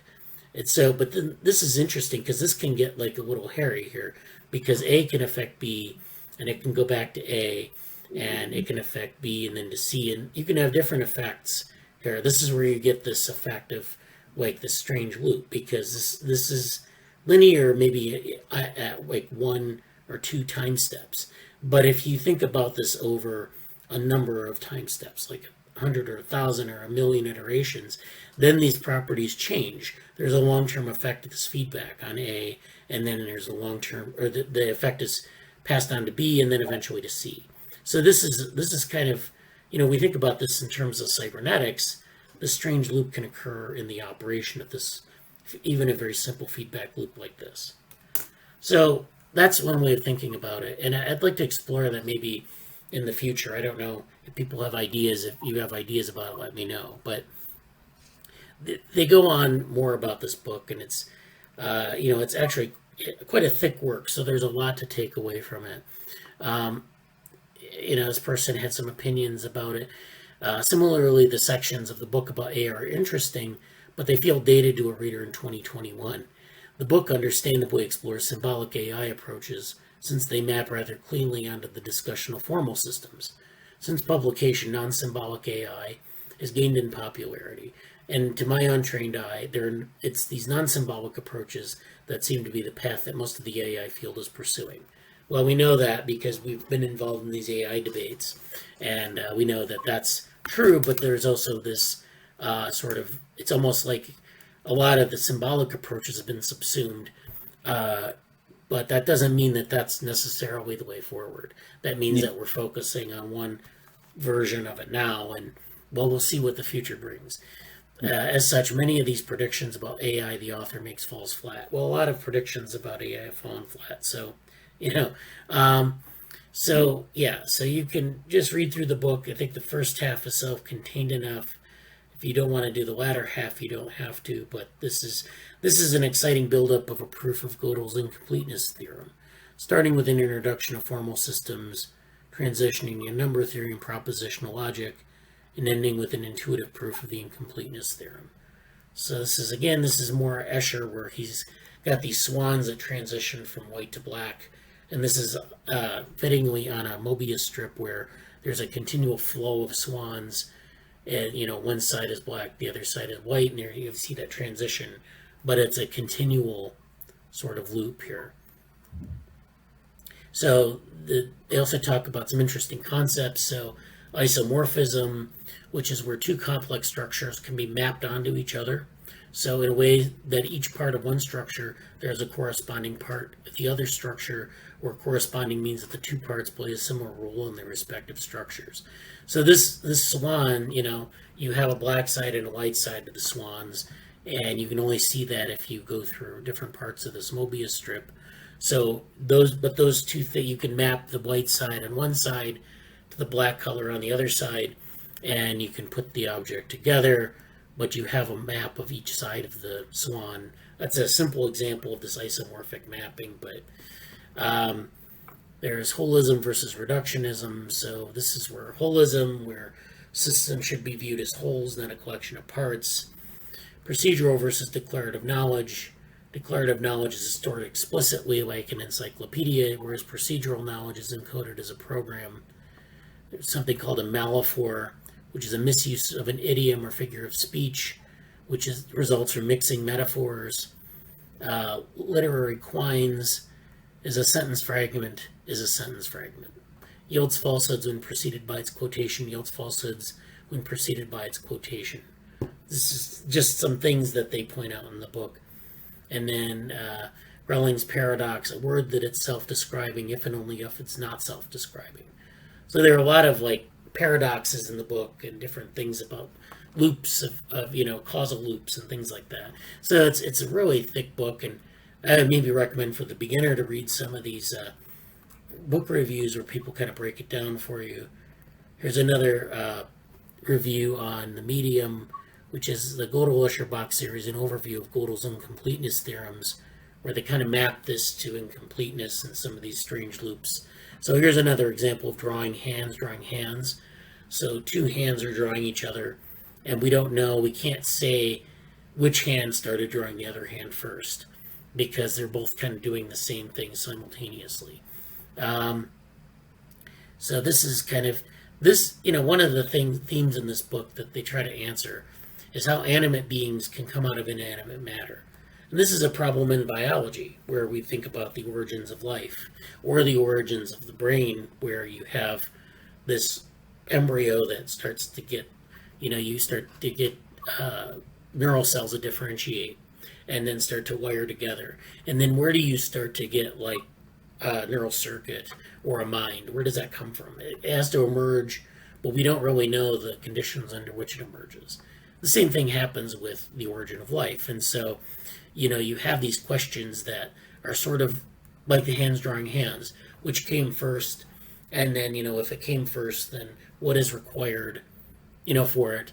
And then, maybe we don't know what that is. Maybe one thing is required before another, but that other thing is required before the first thing. So it's like, these are the kind of questions. This has applicability to practical questions. GEB is, in essence, a long proposal of strange loops as a metaphor for how selfhood originates. So this is really about self, the idea of the self, selfhood, self-awareness. But not all patterns are conscious, only strange loops are. So patterns are not conscious, but strange loops are apparently conscious. And not all strange loops give rise to souls. So these are quotes from the book. The key doesn't lie in the inanimate matter the atoms the brain is made of, but in the patterns that exist inside the brain. So these patterns of feedback and these patterns of connectivity are only the things that matter. The question is, what do those sort of give rise to? And so that's kind of another theme of the book. And so they kind of go through some of the vocabulary again, and some of the concepts like the incompleteness theorem, and kind of going through some of these, some of the other things in the book. A canon, this is in music, a canon, and this kind of talks about how it's related to a lot of these themes of strange loops and feedback. And then this tangled hierarchy, which is where a strange loop occurs in what they call a tangled hierarchy, which is a hierarchy that has, we think of a hierarchy as like a corporation where you have a leader, and you have subordinates, have subordinates of subordinates. And a tangled hierarchy is not like that. A tangled hierarchy is often where there are feedbacks between different elements.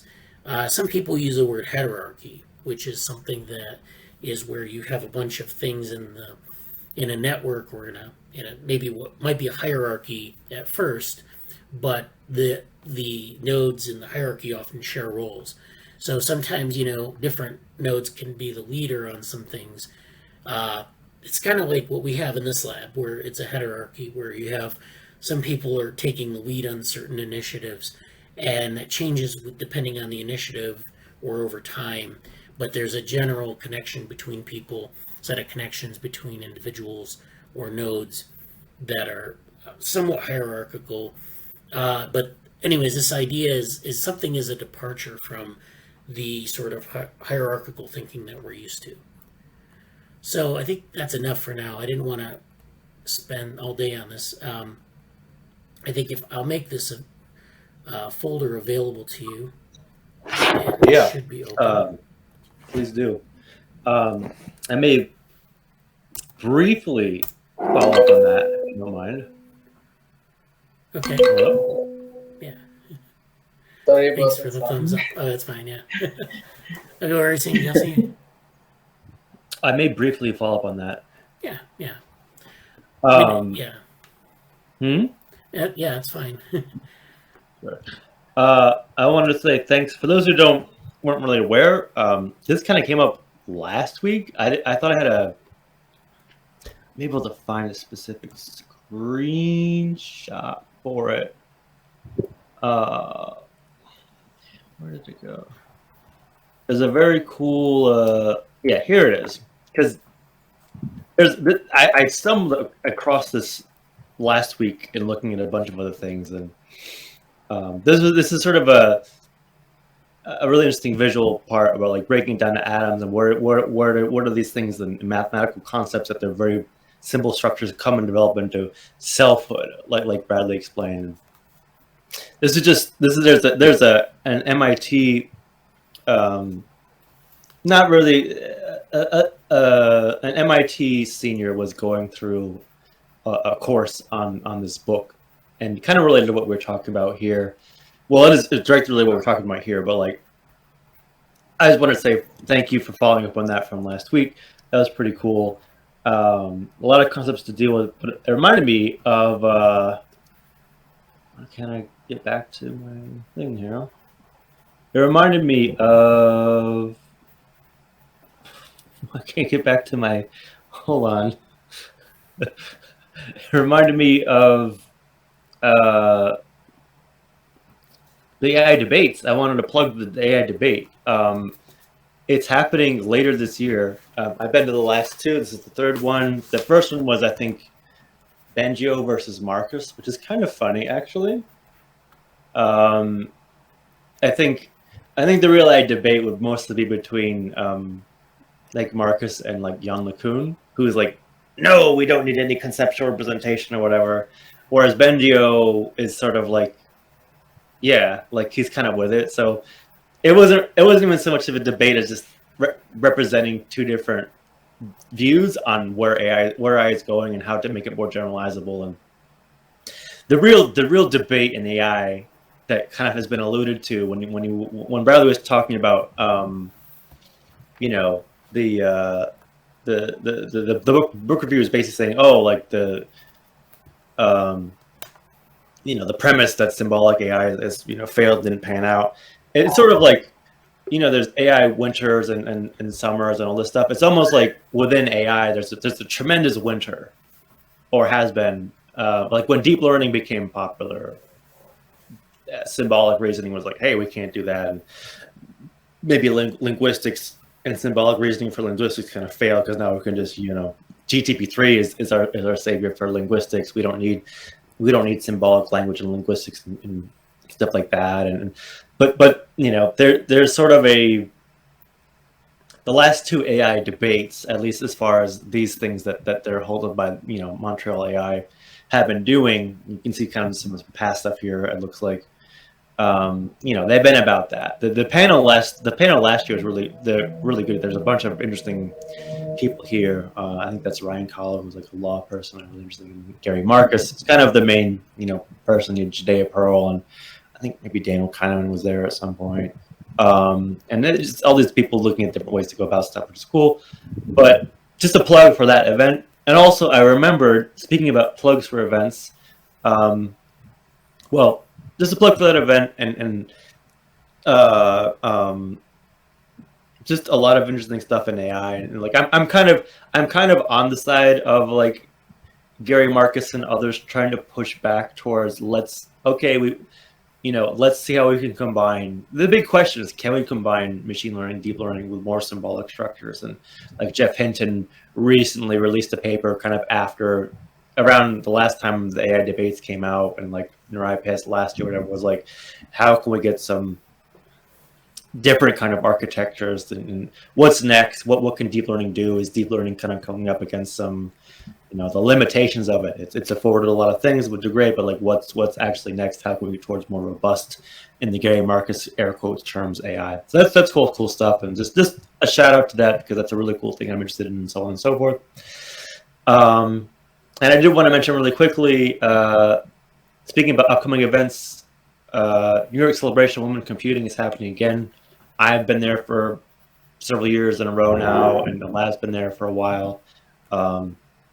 Interestingly enough, last year, Lieutenant Governor Kathy Hochul gave an opening remarks for the event. Now she's governor for various reasons, but that's cool that she's there. I wonder if she'll be doing this year. And just the call for participation is out now. Talks, which we'll probably do something where a talk or a poster again, and also volunteering. I think I'm gonna try to volunteer with them this year because I've been doing a lot with them, and it's a great thing to do and a great event. So You can check out we have a channel for like ethics, tech and society. We have a lot of projects with AI ethics and related stuff, so check that out if you want. But yeah, they're always in April, so a lot of time for that. But those are my little updates about that. Okay, yeah, and so we also talked about professional development. I don't want to get into that today, like in the meeting, but we can talk about that more on Slack. You were talking about like creating kind of like, well, we talked about this a little bit before about creating different curricula for people or building upon the work that you and I have been doing on, getting resources together for people. And I think definitely that's something we should pursue. I think that's going to be something that we need to kind of plan out a little bit more in terms of, what exact deliverables we want and how we want to distribute it to people. Like, is this something that would be like a list or like a syllabus, maybe a traditional syllabus, or would it be like a set of? Because we talked in previous meetings about some of the stuff with like the educationals. I think it was this thing on different resources for people to get up to speed on computational neurobiology and complexity, and have like this list of the resources that we can, people can go view, but to curate that in a way that's, helps them, guides them through it depending on their interests. But I think also, you mentioned with professional development, we could do a similar thing where we have like a list of resources. Yeah. And like specifically a mentoring thing, I didn't really get to flesh this out much, but I think it'd be we have a lot of materials, and even like talking about it with Rebecca and other people, but we have a lot of experience and documents that have come into basically professional development and mentoring of like how to get people onboarded into doing research and having sort of academic stuff, and also mentoring others and bringing them into the fold. So this is kind of just a teaser preview for something to talk about later and flesh out more. And particularly in my case, like there won't really be a lot of major movement on this until after I'm doing my application cycle, so probably January. Yeah. But like, I think just to kind of put a pin in it and mention it, honestly, I could see and wouldn't mind trying to develop a kind of, for lack of better terms, a training program. Like there's stuff that I know you've done a lot of things, and there's a lot of links on the original website, but just things that are like, about working in open science, working with maybe progressive or different takes on having how to be academically involved or research oriented, and just getting people like both fundamental skills about writing CVs and writing grants and writing papers and doing research and how to communicate and work in teams. Like all that stuff is there, and maybe some like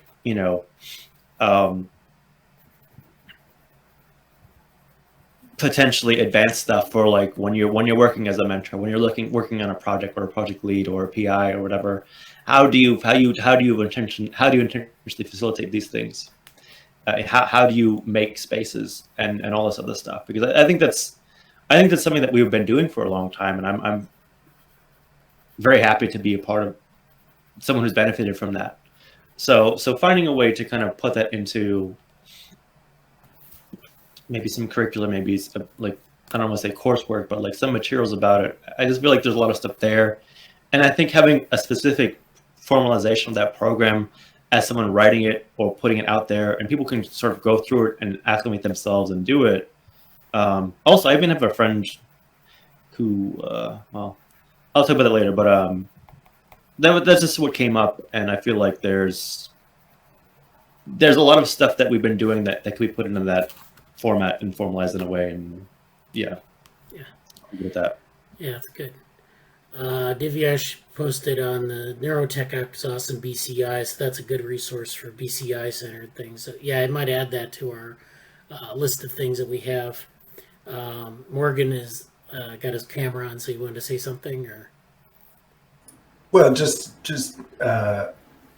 Yeah, I don't have any links right now, but I definitely love to, you know, get that specific, you know, topic or I mean, we definitely had tried.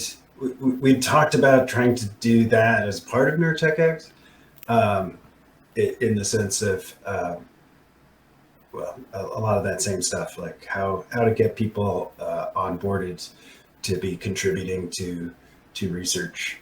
You know, and Moab and things like it were related, but I think the professional development aspects too really, yeah. I'm surprised, or I've got to imagine that there's existing resources for this.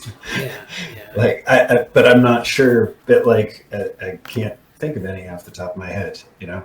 Yeah, that's why we want to curate it, I guess. And Yeah. And that's for sure. And also, just like, I feel like one, outside of creating a general thing, I feel like in the lab specifically, this lab is a really great community of people who are vested in this now.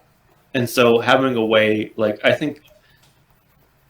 know this is partly because I'm doing stuff on my CV, and I'm just thinking, like, I know a lot of people who it would be great to just show that, oh, I've been through a specific training program about this, because it's there, it's actually there all the time.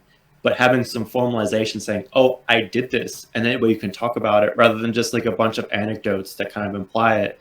If you could just say it there and have whatever that is, because that, I feel like that's really valuable to the major goal of like advancing. Like it's not just like, hey, this is pretty on a resume, look at my accolade. Well, like, I'm very interested in, and this is kind of adjacent to my fellowship stuff, like where I'm saying, like, I want to use that platform to further inclusivity and actually get more people to the table. Yes, but like, how I feel like for a lot of people, it would be very beneficial to have something specific about this, because people in this lab are doing it and are being exposed to it and are learning and are getting these skills. And it's like it only comes up if you ask about it. And it's like, I feel like there should be something that says, actually, here you can look at this thing and it will indicate you can ask me about this, rather than having to kind of fish around for a reason to talk about this on your CV or in an interview or application or something like that. So how much, and forgive me for not knowing this, but how much is Neuromatch Academy trying to get at that? They have like professional development sessions on the weekends, like the academy and the summer schools have done that, and they're pretty open to like having some like a conference to have a professional development session. But I don't, what they're doing right now also, I wonder, I think they're a great community for this, so we could probably ask them and catch up with them.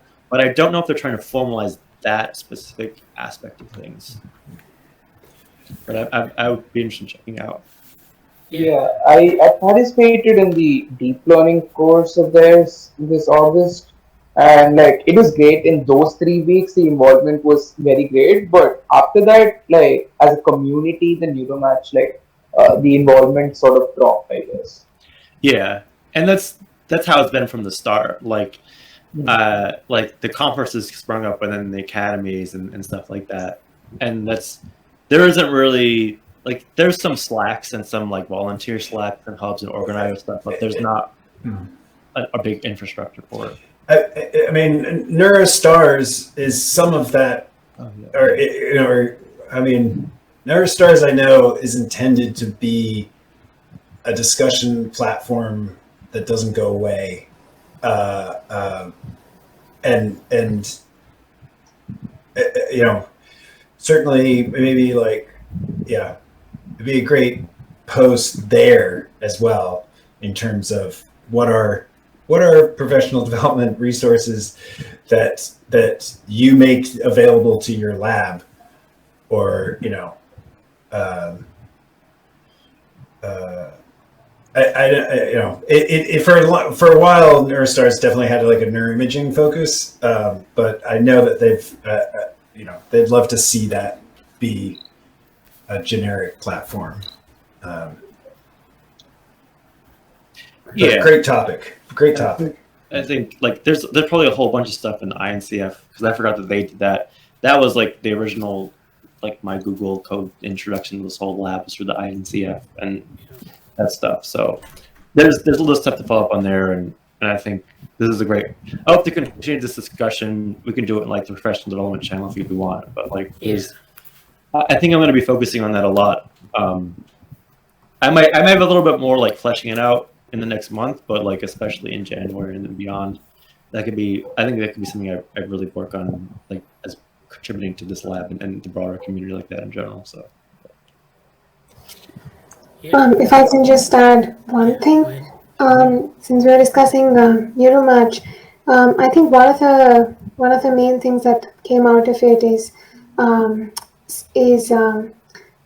having the accessibility to stay connected with the community or to connections that you already built. For example, some people from the professional development sessions, for example, career development session, they were willing to. They said you could get in touch after Neuromatch if you had any, you know, if you had to figure some things out. And as far as people who are working on projects, I think there was a lot of discussion even a couple of months after the school ended, and I think making those connections, having I know it's virtual, but I think having those connections is one of the main advantages, I would say. Yeah, and like I think Neuromatch itself was kind of inspired by like the concept of having this matching algorithm that would ultimately match you with people, and might have been kind of hit or miss, but I have very specific interests anyway. But I mean, I think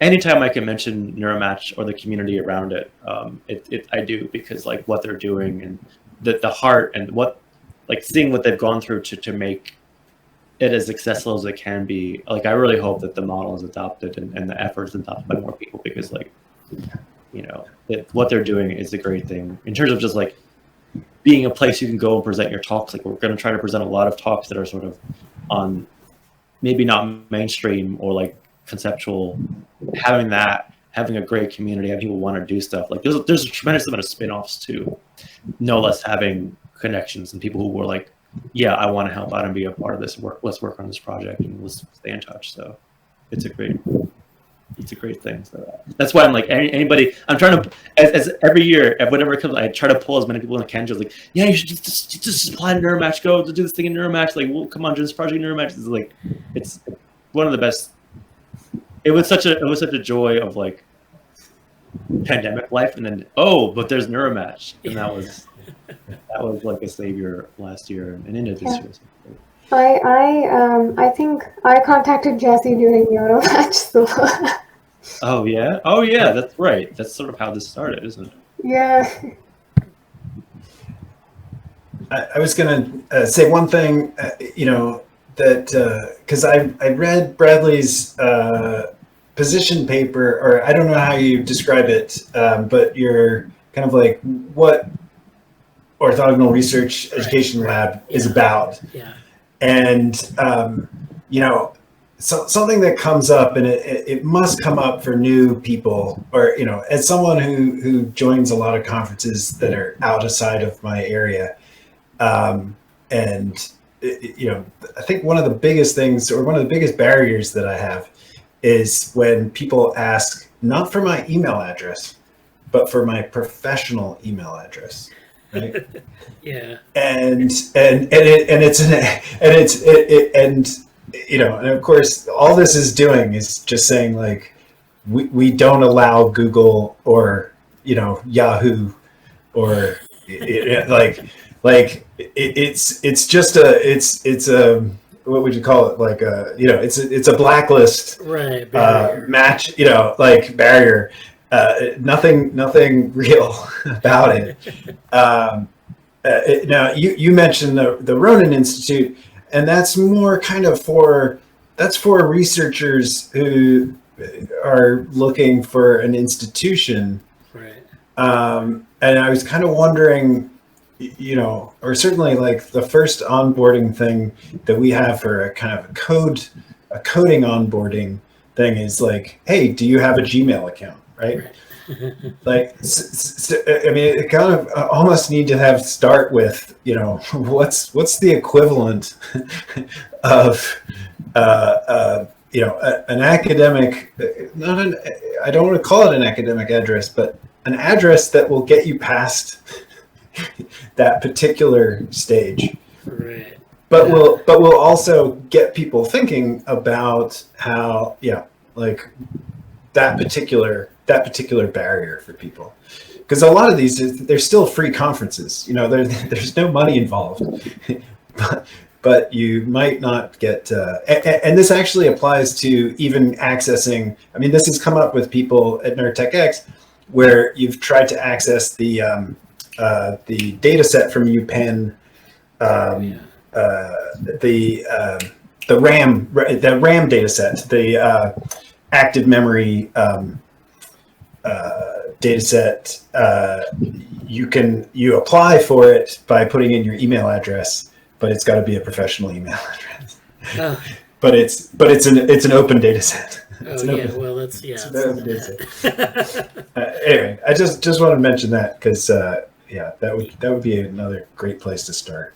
Yeah, so yeah, I mean, I guess I haven't put together a formal list of barriers, and that's something maybe that should happen. Like just to think about, like, what are the barriers to entry for research? If you, like, library access being one, but you know, we kind of for figuring that out, like, you know, so it's a sort of an ad hoc thing, and yeah, I need to figure out, like, maybe make a list of things that are, you know, how do we get around these barriers, and maybe we don't have answers to that, but maybe it's just like identifying them and saying this is all right. Yeah, thanks.